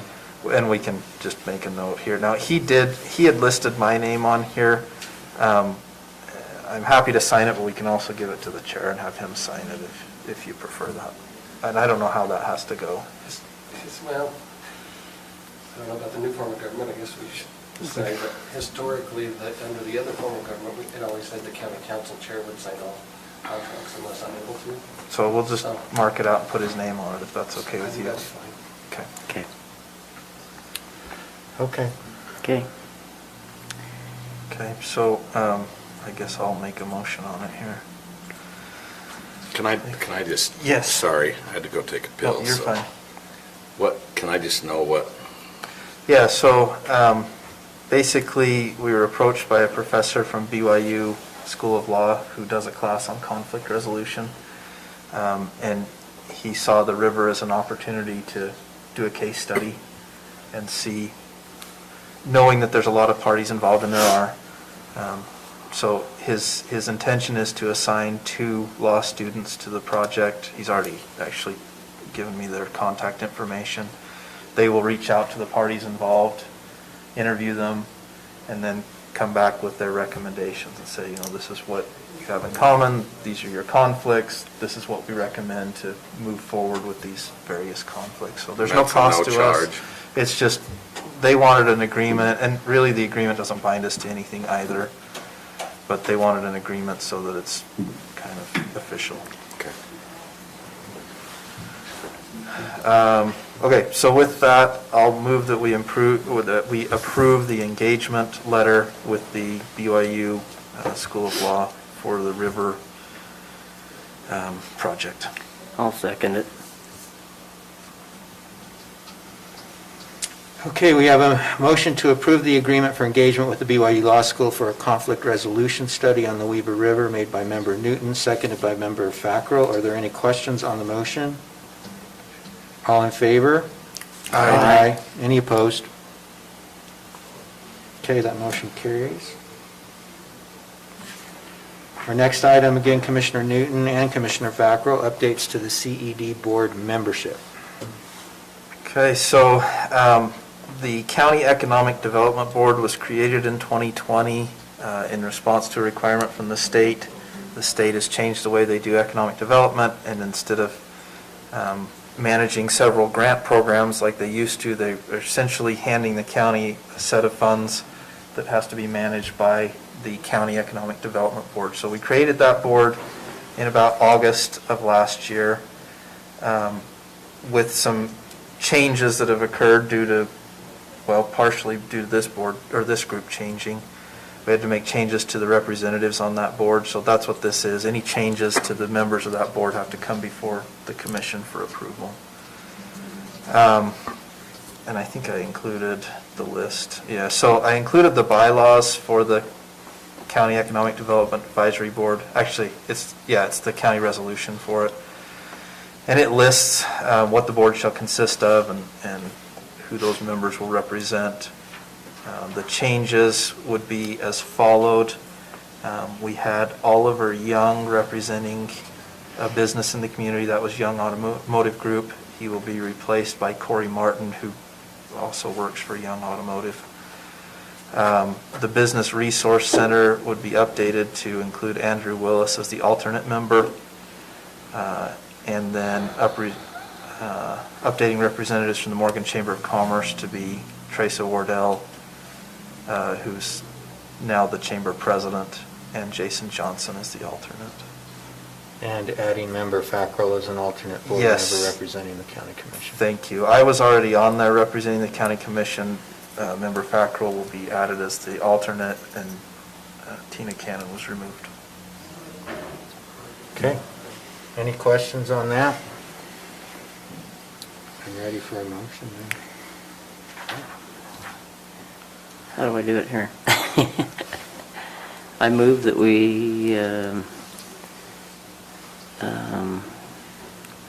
there a proper way you do that here? According to you guys, otherwise I'll do it my own way. Oh, you're good. Whatever Okay, way you I do move it. that we accept this CED board membership as revised in January 2021, as the way it is written. I'll second the motion. Okay, we have a motion to approve the updates to the CED board membership as reviewed in this meeting by Member Fackrell, seconded by Member Newton. Any questions on the motion? All in favor? Aye. That motion carried. Commissioner Anderson, approval of agreement between Morgan County and Wasatch Civil to perform survey work for the Public Works parcel to begin process for demolition and reconstruction. Commissioner Newton and I has had some multiple discussions already with our Public Works Director, Brett Heiner, and discussing with him on how the action items we need to take to get this building addressed as soon as possible. We've also been in contact with the insurance group, the adjusting group that's looking at things and figuring out what the total costs are going to be there. What we wanted to do is get a contract with our engineering group contracted under the county to ask them to do survey work. That's the very first step, is to survey the site so that we can then begin to get drawings ready for what is recommended to be replaced. So this is a first step of many that will be taken. We're going to do our best to do this correctly, but also expedite so that we can get the building replaced as soon as possible, the items that they see deemed that need to be replaced. So this is a first step. As I was looking at this, I literally talked with Jan just an hour before the meeting, but I might have to look contractually if we're doing this correctly. I've got the document I included was a signed memo, if you want to say that, from Wasatch Civil. But I just want to make sure that we don't need an actual agreement. I don't know how the agreement is set up with Wasatch Civil, so I just need to make sure that's done correctly. I still, Chair, I don't know if we can still run this motion through, but getting the correct documentation in place as far as contracts concerned. I would think where Wasatch Civil is our county engineer, we're probably okay contract-wise, wouldn't we be? Normally we would be, and I think we've had revolving contracts with them that have renewed over the years. That may have lapsed just recently, but so unless you plan on like reopening that up for other bids, I think you're just fine. I think we were due just a few months ago to re-up that contract, and we didn't, but they're still working every day on our behalf, so. But we probably need to address that as a separate item. We could address that as a separate item at the next meeting. So I will say it's been really helpful to have an engineer and Commissioner Anderson working on this, because he knows what questions to ask and who to ask, so it's been great. So do we know that their practices are staying the same, or? In terms of the engineering firm, I don't know, that's a different discussion than this, but we probably So we ought to need look to at their do that agreement. before we, Yeah, typically what I'm used to seeing is the county will put out an RFP. The groups come in, they say, here's our typical fees. It's not never solely based on fees. Obviously, they got to have Sure. experience doing county and city work, but then you have a group or a board that looks at those and says, this is who we choose and why. So it goes through the right procurement process. yeah, I think it should do that, so we can make sure That's kind of otherwise things keep going.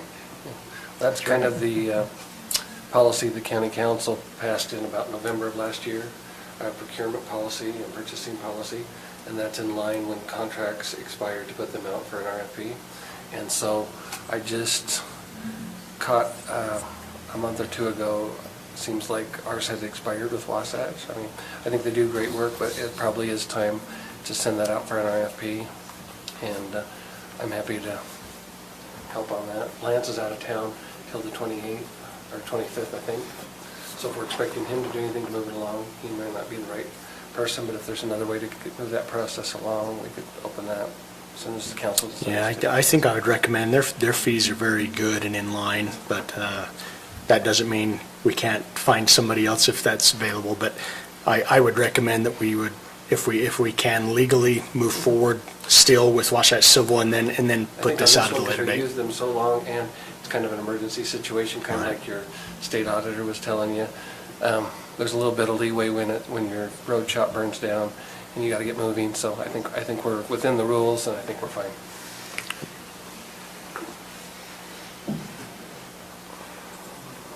Jen, would you mind on their main contract, their revolving contract or whatever it is, would you pull that and send it out so that we can see, confirm the expiration date and then? First thing tomorrow. Do that. and then, Yeah. And then we can go forward with the new one, or new whatever, RFP. I will note too, in terms of engineering, unless it's a project for us specifically, most of our engineering, we pass that cost through to the applicant. So when they're reviewing plans for one of our, for an applicant, the applicant is actually paying that cost. It does go through the county, but they bear the burden of that. Not that that really has any bearing on what's before us right now. I was just going a to say, comment. and I think from what I've been hearing, we are probably going to have several projects coming up that are going to be our costs, so we need to. Yes. Make sure we're. doing the Yeah, best we can. I agree. Yep. And when people know that other people are going to be bidding, they say, I need to sharpen my pencil. Yep. Mm-hmm. Agreed. Is there a motion on this item? So is it a total loss? Well, we don't.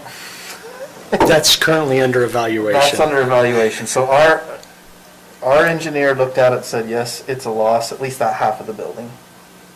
The insurance company's engineer came out and looked at it and said, well, we could fix this or fix that. Initially, though, there were some things that he didn't address. He didn't even comment on, like the floor itself. We know that the concrete reached extreme temperatures. We had drain lines in the building that we knew were on fire because fuel ran down them, so there's probably more there that needs to be addressed, and that's what Commissioner Anderson has been trying to address, is figuring out exactly what needs to be done. The report is supposed to be completed. In fact, it's in review from the upper management review. Once they review it, they'll get the report back to us. What we would like to do is have at least the county engineer and this insurance adjuster engineer head out there together. And at the very least, if they disagree on items, we can document it and say, hey, we do have a concern with this, even though the insurance engineer says it's fine, just so it's documented. Okay. In case we have issues in the future. Sorry, Chairman, I probably, just No, tell me, that- shut up. No, that's great. There's actually another, former council member, Cannon, suggested, I think at least a consideration of whether this site, if it is a total loss, and I don't think that precludes us from doing the survey work, whether we should consider moving the county's road shed to a different location. This is kind of in an industrial area where it could potentially become property that could be developed or utilized for commercial users, which we don't have a lot of, so just something to throw out there. I'm sure we could consider it, even But I don't know even what if that it is a location loss, is. it's only going to be half of the building, so we would still have half of the structure, but if we did Would have to cover go that that. route, Oh, we'd really? have to Oh. Right. rebuild half of That it. makes a Yeah. difference. It's the first 6 bays that will be either So- repaired or torn down and replaced. Not the other. So Not if, the other. if the We're drainage currently system using the is- other half, actually. if the drainage had fuel and everything go down in it and it had fire, is it on both sides to where they're gonna have to take care of that too? I have Right, no right. idea.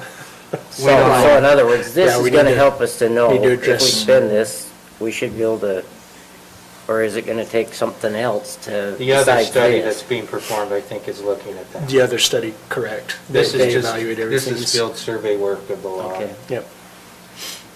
all right. pretty We're gonna good. have to do this no matter what, whether they rebuild or whether we repair, this will have to be done. Right. Okay. Okay. So just my question is, since it's not a contract or an agreement, are you just agreeing on the scope? I think, yeah. We're approving the It's proposal. a proposal with a scope of work and a total expenditure of $49,7725 to come out of the road department budget. Or is it out of the Yes, insurance? I think we should pay it from the road department budget, because that's where we're gonna put insurance money back in, right? We'll end up amending that. Back to the amending the budget, right? What's that, Stacy? We do have an insurance refund account. So should we take it from that insurance refund account? I believe so. Okay, then let's do that. That makes sense. Then we wouldn't have to Adjust. amend the budget.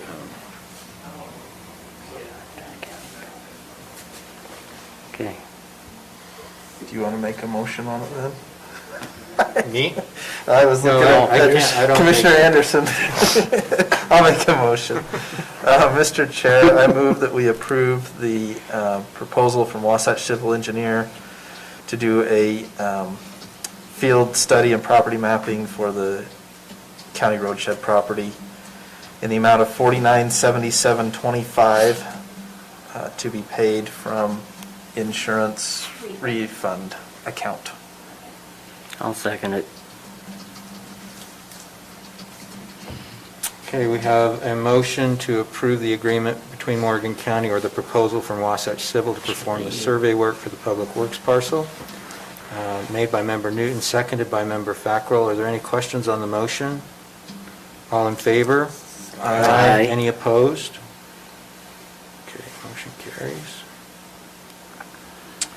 Our next item, so that is the end of our action items. We are now into discussion items. Actually, Member Fackrell's item number 2 in discussion, we now have a form of letter agreement. So we'll treat that as an action item and take it first. Okay. All right. Do you have something for me? Did you send that letter of understanding to Stacy? No, because I sent it to you only. Oh, me only? Yeah, because you said to send it to you, and then you would send it out to anybody else that needed it. Oh, well, okay. I can send it to you real quick.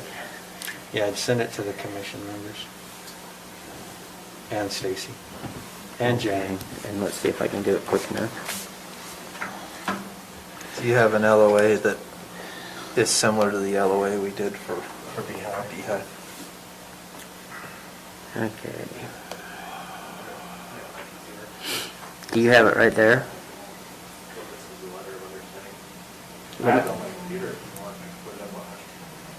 We'll need to send it to her so that she has it. And if you want to send it to her, you're welcome to. I'll just do it here. Commission plus Stacy. Okay.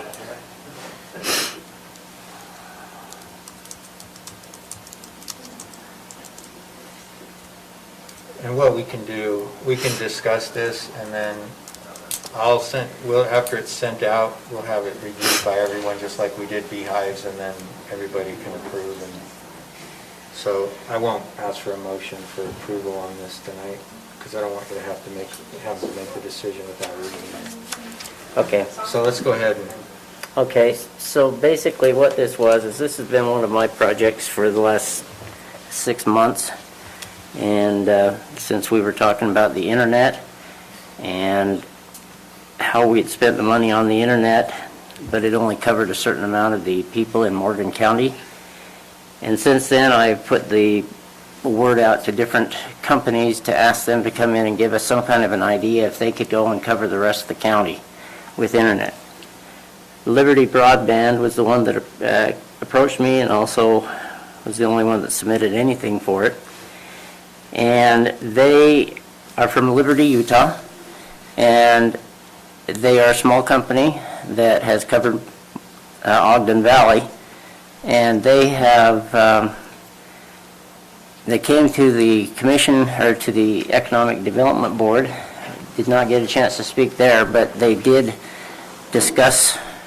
He has discussed it with me. Anyway, what he is doing is he is requesting that he spends, that we give to his company the other $100,000 that's left over from the CARES money that was supposed to go to another internet company that said they could not do it. And he has agreed to get another grant that he can get from the federal government, I think, right? That, or you can explain it. But anyway, basically, he is proposing that he covers the whole valley. Every single individual in Morgan County will be able to get high-speed internet. It's broadband, but it's with special technology. And with that special technology, it will be able to make it to where we can get internet for almost every nook and cranny in Morgan County. And part of his ideas is that he wants to, with that money, the profits for the next 2 years of this proposal and this agreement is that he will, all profits that are generated through Morgan County's customers that he is able to get online, and he's going to do this through 4 phases, and he plans on putting back the profits back into the infrastructure of Morgan County so that way we can have internet for every single person in Morgan County. And everybody says, Mike mentioned to me and others say, well, they guarantee you that you're going to get 25 megabytes or 50 megabytes of service, and with broadband you do not get that. And so he's also made that as one of his proposals, that he will make sure that you get what you pay for. So in the information that I sent to each one of you, minus the agreement, you have that information in there, what he is, who he is, and what the costs are to the consumer, and you can read it. So I have a couple of questions for you. So, yeah, go up there and go ahead and state your name and address for the record. It did, but it's taken. It's okay, but Mine just Yeah. did this. I'm Michael Zindel. I own Liberty Broadband, and I live up in Liberty, Utah, Morgan, Weaver County. Seem to be confusing those a little bit lately. But yeah, we founded the company 3 years ago. We moved up to Liberty, and we had the same problem you have here in Morgan County. And that problem was internet was nothing like the companies were telling us it would be, and it was unacceptable, so we solved the problem ourselves, running our own dedicated fiber line. Once we did that, then all our neighbors wanted in, so we went ahead and did that. So in the last 3 years, using our own money, basically starting with $16,000, we've turned into a company that has revenue right now in about $600,000 a year, and we have 3 employees and multiple partners. That's what we plan on doing here, only with the additional funding of $100,000 plus our own additional funding for that project. And then the revenue reinvestment over the next 2 years, getting it so that every resident here has the same access that we have in Ogden Valley now, Liberty, Eden, and Huntsville. And using technology we don't even have in that valley yet. Since this would be a fresh rollout, we want to be upgrading from previous equipment.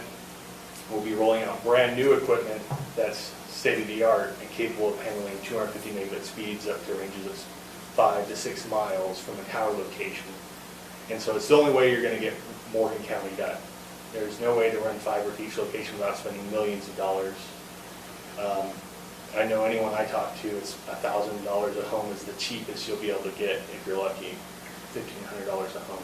So, but yeah, the plan I put together, it's something I've brainstormed on with other people that are in this industry that have done similar kind of work, and it's based on my own track record in my own valley, and just knowing what I'm doing now instead of starting from scratch 3 years ago. So, do you have any questions? Yeah, so working with Beehive and other, so there are fiber providers in the county. Yes. We've actually used some CARES funding to have them extend fiber to areas that were that got us the most bang for the buck, so to speak, in terms of extending fiber and using CARES funding. The way I've understood your technology, because this was actually, Tina was working on a grant proposal that was going to utilize, in part, your company's technology. But I understood that it required connections to that fiber backbone, that the tower locations should be directly connected to fiber. So is that something, is that true? Are you still working on that with Beehive? And Yeah, I'm not sure where that came from. That's something that I've been correcting since we started working on the US Ignite grant back in December. Is all we need is an initial 2 fiber locations, and then we would relay from those locations using 2.5 to 10 gigabit point-to-point connections between each tower in order to get that fiber connection. Basically, I mean, in Ogden Valley, in my market that I'm currently serving, we only have 2 fiber connections, and we have 16 tower locations. And so this new high-tech stuff allows it so that we can propagate that fiber connection much further, miles and miles. I think the furthest link we've done so far is a 6-mile link on 10 gigabit point-to-point, which is huge. That's a massive leap that you couldn't even do last year, let alone, well, it's 2021. You couldn't do in 2019, you know, and so it's something that's brand new, and it's, you know, all state-of-the-art stuff. So all we really need is just 2 connections. A third would be nice, but I've already talked to Cameron. We've got arrangements figured out on which locations we'd like fiber taken care of over at Beehive, Cameron. And so if that doesn't work out, we can still work through CenturyLink, or we can bounce off of Mount Ogden, which I'm working with Ogden City on right now.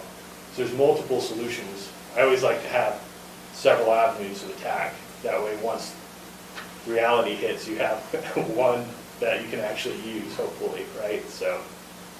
Okay. And property owners, as far as securing a place for towers and things like that? So the equipment is actually pretty minimal. You're talking about something that's probably, the largest antenna we have is about 12 inches tall and about 18 inches long. And it just looks like a horn, basically. It's pretty flat. It's about 4 inches across, 5 inches across. And those are our big, long-range antennas. Most of the time what we use are these little tiny antennas about that big. The radio is actually twice the size of the antenna. It kind of looks a little silly, but it's very, and then we paint the radios. You can paint them, and so HOAs love that. We've painted all kinds of equipment. We've probably painted over 100 pieces of equipment over the last 3 years to make HOAs happy, to make homeowners happy, because at the end of the day, we need internet, but, you know, we also want our house to look nice, right? So. So do you in fact need a tower, or do you just locate it on an existing building? We can do it on rooftops. The FCC actually allows, through OTARD, it allows us to affix not only a wireless dish no larger than 3 feet, but equipment to retransmit that, regardless of municipality and HOA regulations. So an HOA or, I know Morgan doesn't have any rules against this, but say they're a tenant, right, and they want good internet, we can set them up with internet, turn them into a repeater, and we don't even need the landlord's permission, just because that's how urgent internet is in rural communities right now. That was HEI's main mission last year, was getting OTARD revised from just being a single dish to including retransmission equipment. And that has already been approved, so I don't think it's an issue. As long as the person wants it, which I've never had an issue with. I have not had a single person yet, even people who are super particular about their roofs and aesthetics of their homes, turn us down just because the need was that bad prior to them getting our service. And so if I go up to someone and say, hey, I'll give you free internet in exchange for putting equipment on your roof, they never say no. I've never heard them say no. So does every user then need an antenna as well? They'll need a dish, yes, but theirs will be much smaller. Usually they range from 6 inches to 12 inches, and they're larger than, our largest dish we use is about a 12-inch dish. And it's can be painted as well. Everything we use can be painted.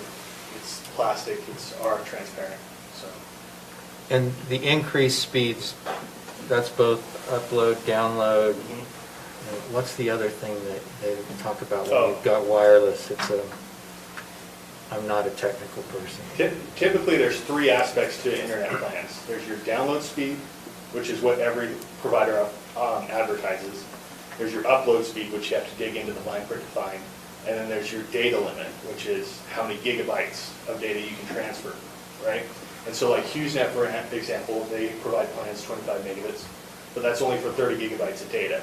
So if you watch Netflix for 4 or 5 hours, you've just exceeded that amount, and now you go down 3 megabits, which is what cell carriers do. Your unlimited data, 5G, once you reach your 30 gigabyte limit or whatever you have set up through them, you go down to 512 kilobits a second, which is not much better than dial-up. So we don't do any of that. What you see on our website is what you pay each month. You can use your plan. We had an elderly lady, Gay Montgomery, and she probably transferred about 15 terabytes of data a month. And she was one of our free customers because she's elderly. So, sorry, she recently died, but she'd watch BYU all day. And so it didn't impact our network negatively. So that's one of the things that we've discovered is that as long as you design a network that can handle those sorts of things, you know, you can still make money, you can still grow your network and not have to rip people off, you know?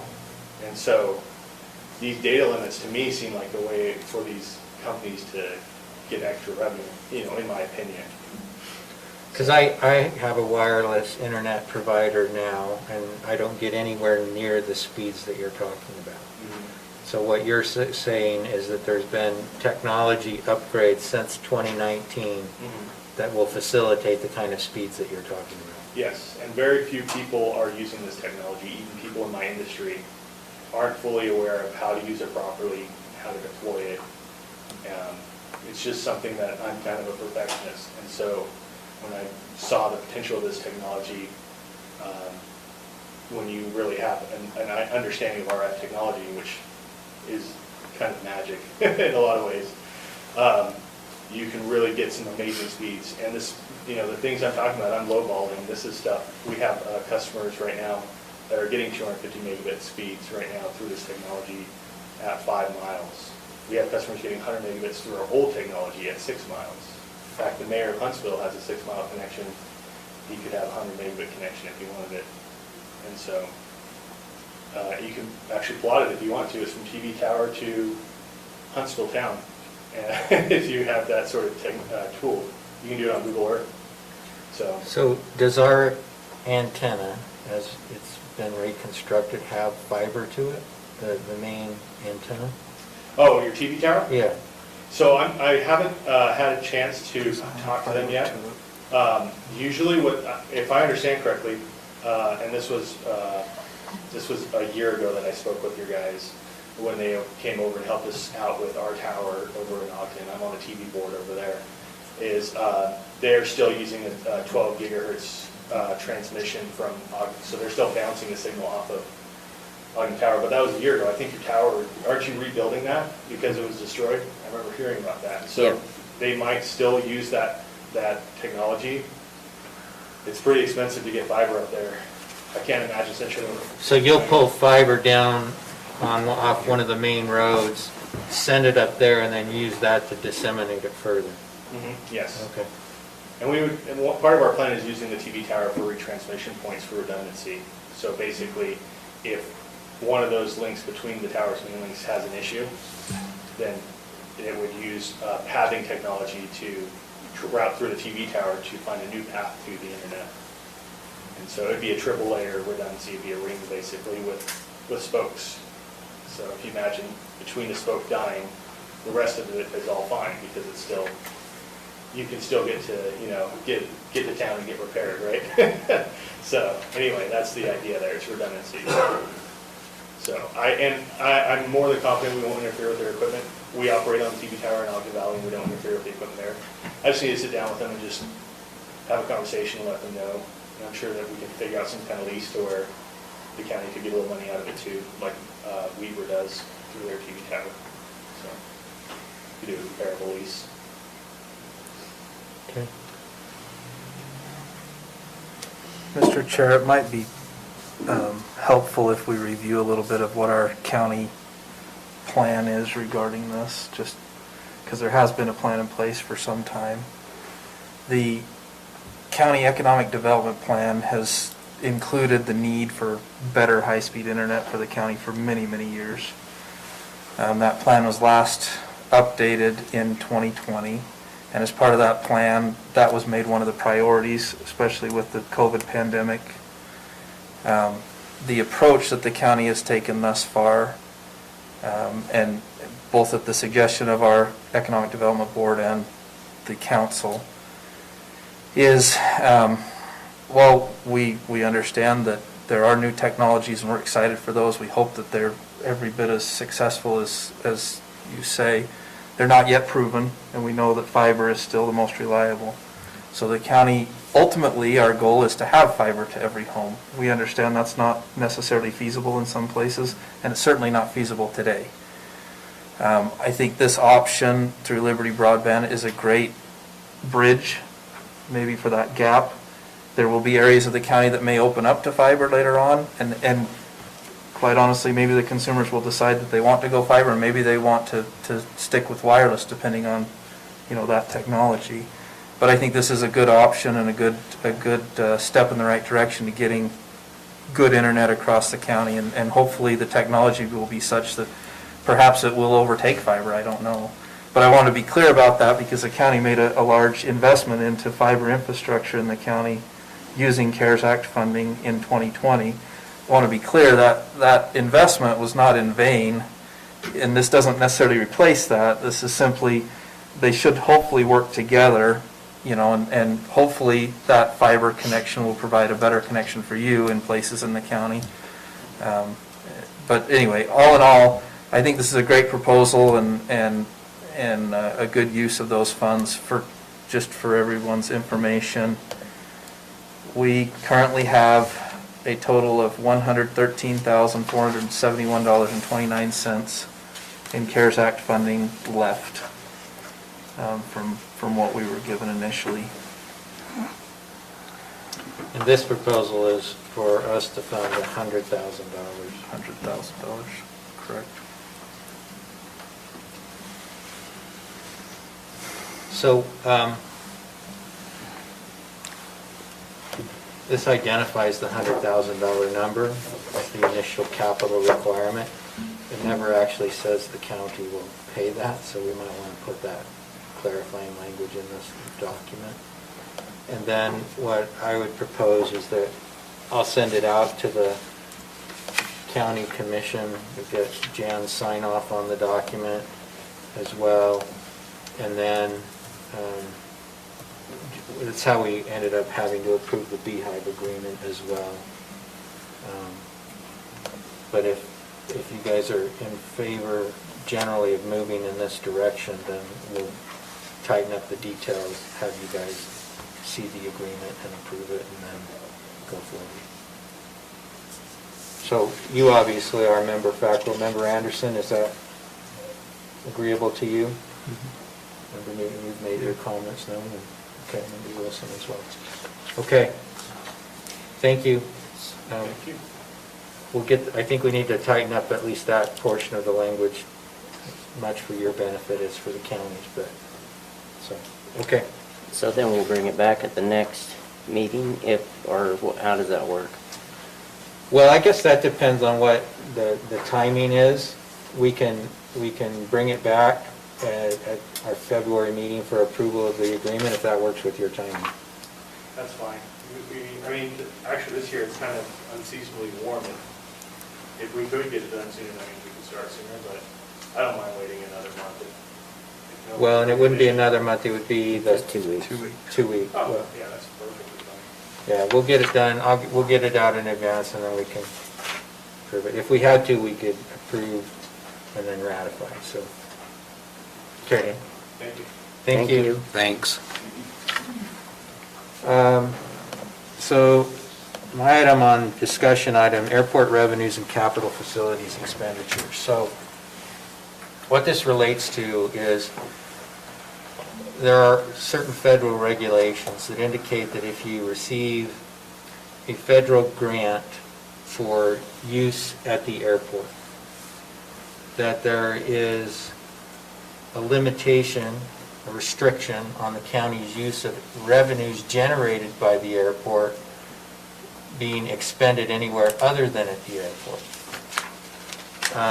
The Airport Advisory Board brought this to my attention in the fall. I looked at it and said, okay, but I don't believe we've ever received a federal grant. The state has a similar policy, but it doesn't appear to be codified, and we have received numerous state grants for airport improvements. They then came back and said, well, we were talking to the feds and they show a grant in 1990, a federal grant for $30,000 to do the master planning for the airport. And we don't segregate revenues generated by the airport into a separate account as far as I can tell, do we? Or at least we certainly have an airport budget, and we expend the funds, but if the revenues generated exceed the expenditures for the airport, where are those funds going? So give me an example of a revenue that we will receive from the airport that's not tax related. Lease revenue. So the lease from the airport, from the Forest Service. Well, we receive lease revenues from each of those hangar pads and the Forest Service lease. I do believe we do have a line item within the budget for them. So let's get out the budget total for everything. So I think there's a line item for lease revenues. I'm not disagreeing with that. What I'm saying is if there's an excess at the end of the year, revenues exceed expenditures, where do those funds go? So General fund. on page 3, there is accounts for the lease on the airport space and the airport sundry revenues. And yes, it is a general fund revenue, so just like all general fund revenues, it is pooled with the general fund. Okay.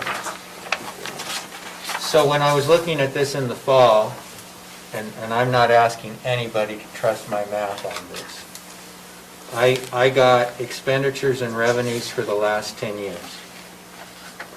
Now, again, I short-circuited the project because at the end of the day, I didn't think we had a federal grant to worry about. Now I'm a little concerned that what we ought to do is create an account for future capital expenditures from the airport when we generate excess revenue, when our lease revenues exceed the expenditures at the airport, just like we did with the fair. Just like the fairgrounds. It goes back in the Yeah, so airport. for example, they have some project, I mean, it would be good frankly to put some, to improve some of the fencing at the airport. It would be, they're trying to expand some of the hangar rows. And we recoup those costs typically from the hangar owners when they sign hangar leases. Correct.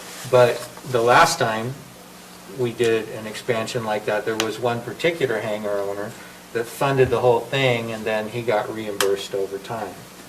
We're in a position we have been generating revenue. I believe a significant amount of revenue over the last 10 years, over and above our expenditures, that we could then take and put towards expansion of DE. We have limited room. The next expansion will effectively be the last, because that's all the space there is at the airport. But we could fund that and then be reimbursed, and then, but that requirement to take those excess revenues and spend them for airport uses, I mean, some of it could just frankly be cleanup. You know, there was a berm that was landscaped around the end of the airport, and I don't think we have the water or the maintenance to take care of it, so most of the stuff just died. And my wife told my grandsons that I was responsible for that, and so they're always pointing it out to me. It's like, when are you going to take care of that, Bobby? You know, you need to get your mower down there and take care of that. So, I mean, we could expend more funds in that way from the airport. Now, frankly, if the Forest Service lease goes away, then we're not going to be generating much revenue. But it's been there, it's been in place for a considerable amount of time, and the last major expenditures were a long time ago, so I think there's been some buildup. And I don't even want to talk about the amount, because I so distrust my own math that I would rather have us look into that and figure that out. But at least on a going forward basis, I think we need to segregate that net revenue so that we have an account to fund these sorts of things. Even if it's, most of the grants that we get, we have a participating element associated. So are they doing an expansion right now? They want to expand the DE, so D and EF road, yeah. And we did approve the engineering. With water and sewer. Well, we approved some plans. We haven't approved the expenditure for even the water and sewer connections, but it's not inexpensive. But even when we get a state grant, we're usually asked to have some matching funds to do that. So if we were to ever do a taxiway along that airport and got a grant to do it, and they gave us $200,000, we would likely have to match, or put in 10% or 20%. And that kind of ongoing revenue could be used for that as opposed to coming back and utilizing other county funds. So what I guess I'm suggesting is we ought to consider having that capital facilities or capital expenditure account on a going forward basis at a minimum. And then I think we might want to look at it on a look back basis, just so that we have an idea of what that amount is. And I just suggest somebody more qualified than I do it. So with this, it'll be the same discussion that we had with the fair. If, and we'll talk in round numbers, what you have put on those line items as revenue being $40,000 from our lease of our building that we call the helipad, or the Forest Service lease, and the other leases equals $60,000. And over here on the expenditure side, we plan to expend $30,000, and there's a $40,000 difference. We've actually built that in the budget elsewhere. If you're now saying that we're going to pull that and earmark that all totally for the airport so that that rolls off into its own bucket of money at the end of the year, you need it to now pull $40,000 out of everybody else's budget, because that revenue of $70,000, you put $30,000 in the airport, but you put $40,000 elsewhere. You put it in the commission budget and the sheriff's budget and Stacy's budget and the treasurer's budget.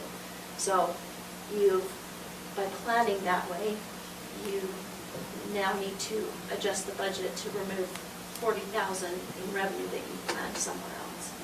Yeah, ultimately, that is what it's going to mean, and that's why I think we need to look at the numbers in order to understand what the implications of that are. Okay, because so And I'm that's happy not to been have somebody else. going into the rainy day fund or anything like that. That's been going into the general fund and being budgeted out. Correct. Yeah, but the rainy day fund is essentially the excess general fund that just rolls over from year to year, so. So in essence, what you'd probably do in year one is you would probably pull from your fund balance to make up the difference, and then starting year two and moving forward, when you budget, you're not going to have that revenue in your general fund budget. You're going to have it set aside, which means You have to next come year up we with have to that come up with difference. that difference. Yep. And I'm happy to have Jan look at the statutory provisions to see if he agrees. I'm happy to look at the manner in which we acquired the Forest Service building and see if there's a way of segregating that out. Because what I understand, and this is what, so I went back 10 years, but I think that we ended up, this is what I heard. The county acquired that property vis-a-vis, it sounds like a default by a tenant, pursuant to which we stepped in and assumed the mortgage obligation on that property. And that for the first, whatever it was, 10, 12, 15 years, whatever revenues were being generated from that property were probably satisfying that mortgage. So I think once you get past about where I went to, the 10-year point, it may not have been generating significant income because we were retiring mortgage debt on that property. But anyway, the Airport Advisory Board thought it important to bring that to my attention, and I'm passing it along to the commission generally. And so I can work with Stacy and the treasurer to go back. We can figure that out. I can get Jan the language, the code references that they're referring to. I think I saw it, and I think it's some federal code that never would have crossed paths with us, but they happen to have a member on the airport committee who is up to speed on all of that. And so I did see the code language, and It's pretty broad. Yeah. When it comes to what constitutes revenue. Yeah. And I think that we kind of had a little, and maybe it was you and I that had the conversation a little bit about it. And Well, like I said, when I heard that we did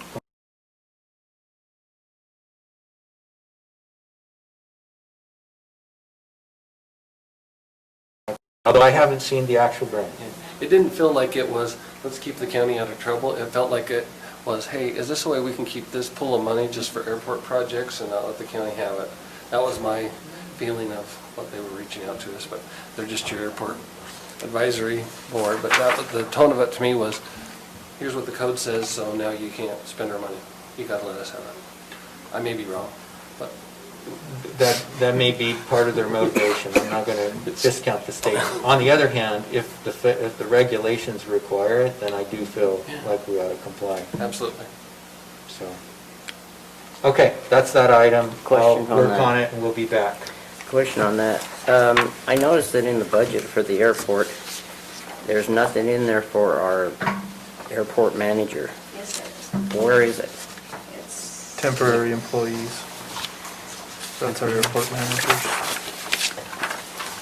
So why don't we have it completely under the airport itself? So that way- I think you're looking at revenues, not expenditures. No, Are you on I was page, looking at page 12?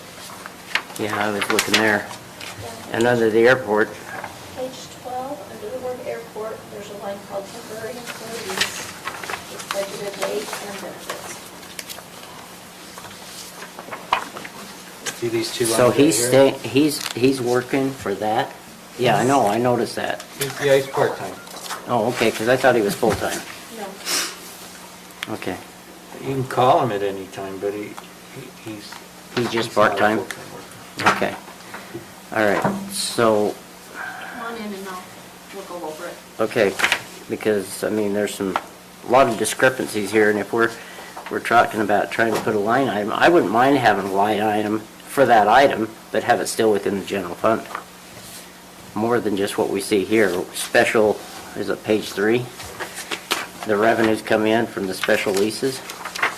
Why doesn't that come in under airport? It basically does. We It set a has to whole- be, you got your revenues and your expenditures. Those first few pages are all revenues. Right, but what I'm saying is we have it under special fund revenue. And so it kind of does have its own special fund of It's revenue. got other finance sources and lease, whatever, The leases. leases, and that amount, we've gotten 0 in the current year. According to this page. Oh, yeah, it's collected in that. Okay, well, we can go over it later. Okay. There's a lot of Okay. questions I have. Any commissioner comments or updates? Did we have an update, Jan, on pending litigation? Yeah, we need to move into closed session. Okay. But are there any Outside. comments outside of that or updates from commission members? Okay. All right, so we do need to move into closed session for purposes of discussing pending litigation. Oh, you know Is what, there a I do motion? have one more item, sorry, Okay. I should have mentioned. So, I have it here that Stacy gave to me earlier, and I forgot to mention it. The wind event took the roof off of our salt shed at our road, our county building area there. That building has since been deemed unsafe and needs to be torn down at some point. So our insurance company has issued a payment. They will be cutting us a check for that facility in the amount of $69,500. So we will be getting payment for that. You've got to be thrilled with this. Yeah, but just for your information. So does that mean we need to put, I mean, is it gonna cost more to build a new shed? We don't know yet. We'll find Oh. out. So they're gonna cut us a check, but if by chance it's more than that, then what? We'll have to deal We with have to that. figure that out. Okay, all right. Okay, Sorry, It I'll wasn't a move very to go nice into, shed, so I'm sure it's going to be more. I'll move to go into a closed session for the purpose of discussing ongoing litigation. Second. okay. Motion and second. All in favor? Aye. All right, we'll excuse the members of the public for purposes of a closed session. We don't expect to, you're welcome to stick around, but we don't expect to have further discussion afterwards. Thank you. Thank you.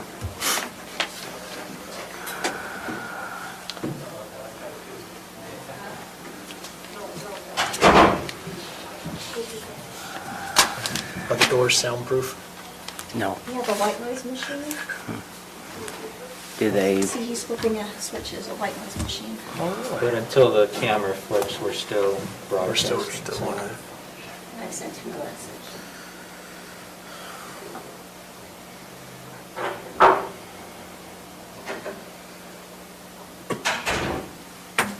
One person who took you up on the grill right here.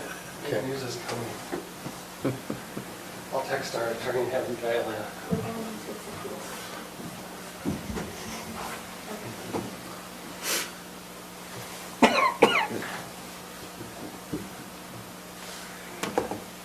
Did you text Jeremy?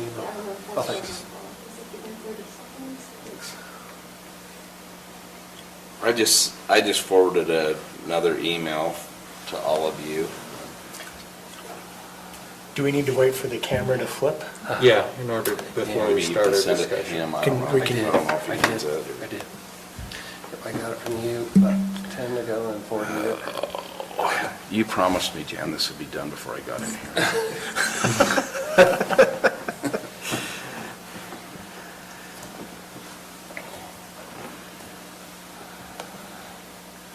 Did you all receive the email from Jen Larson, or do I need to fill it in? Yes. I got that one too. Yeah, I got that one. You guys hang tight for just a minute until that thing flips if you're talking about lot owners.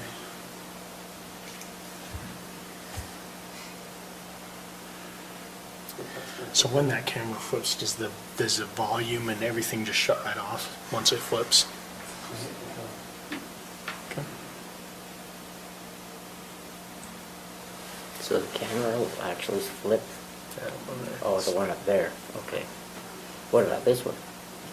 This one will allow anyone who's joining us in the meeting, so we'll have somebody join us in the meeting. This one's not public, that one is. Oh, That's okay. what's going on YouTube, and this camera is This for our one will internal. project onto the screen and we'll show you the man that's appearing. Okay.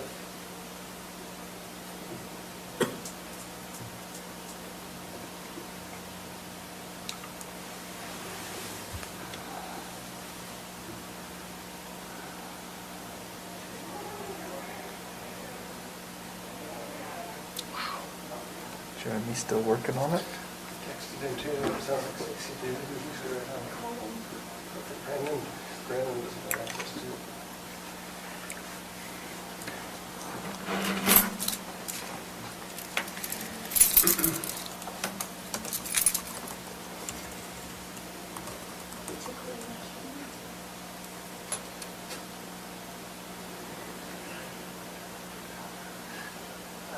That Snow Basin No problem. project's quite a I'll just let you project. know you're on it.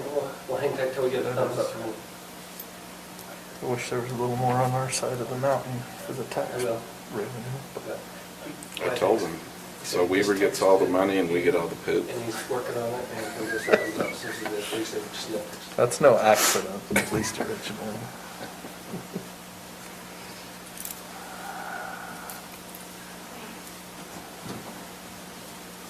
He's off of us.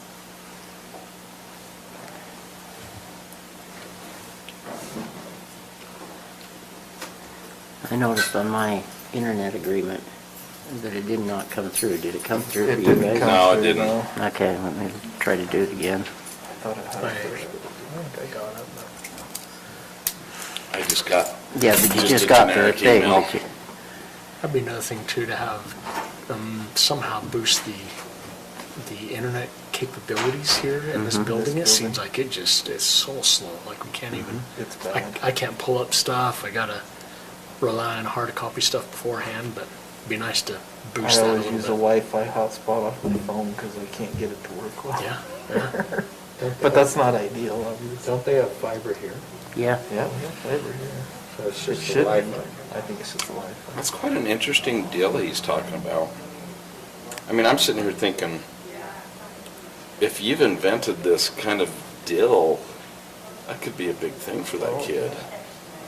If he, Yeah. If it works as well if as he says, that'd be understands awesome. something that other people aren't He- understanding, but I He just was can't in the imagine military, that.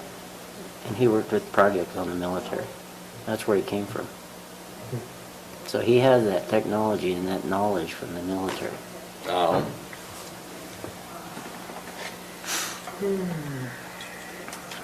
Seems like a real nice kid. Mm-hmm.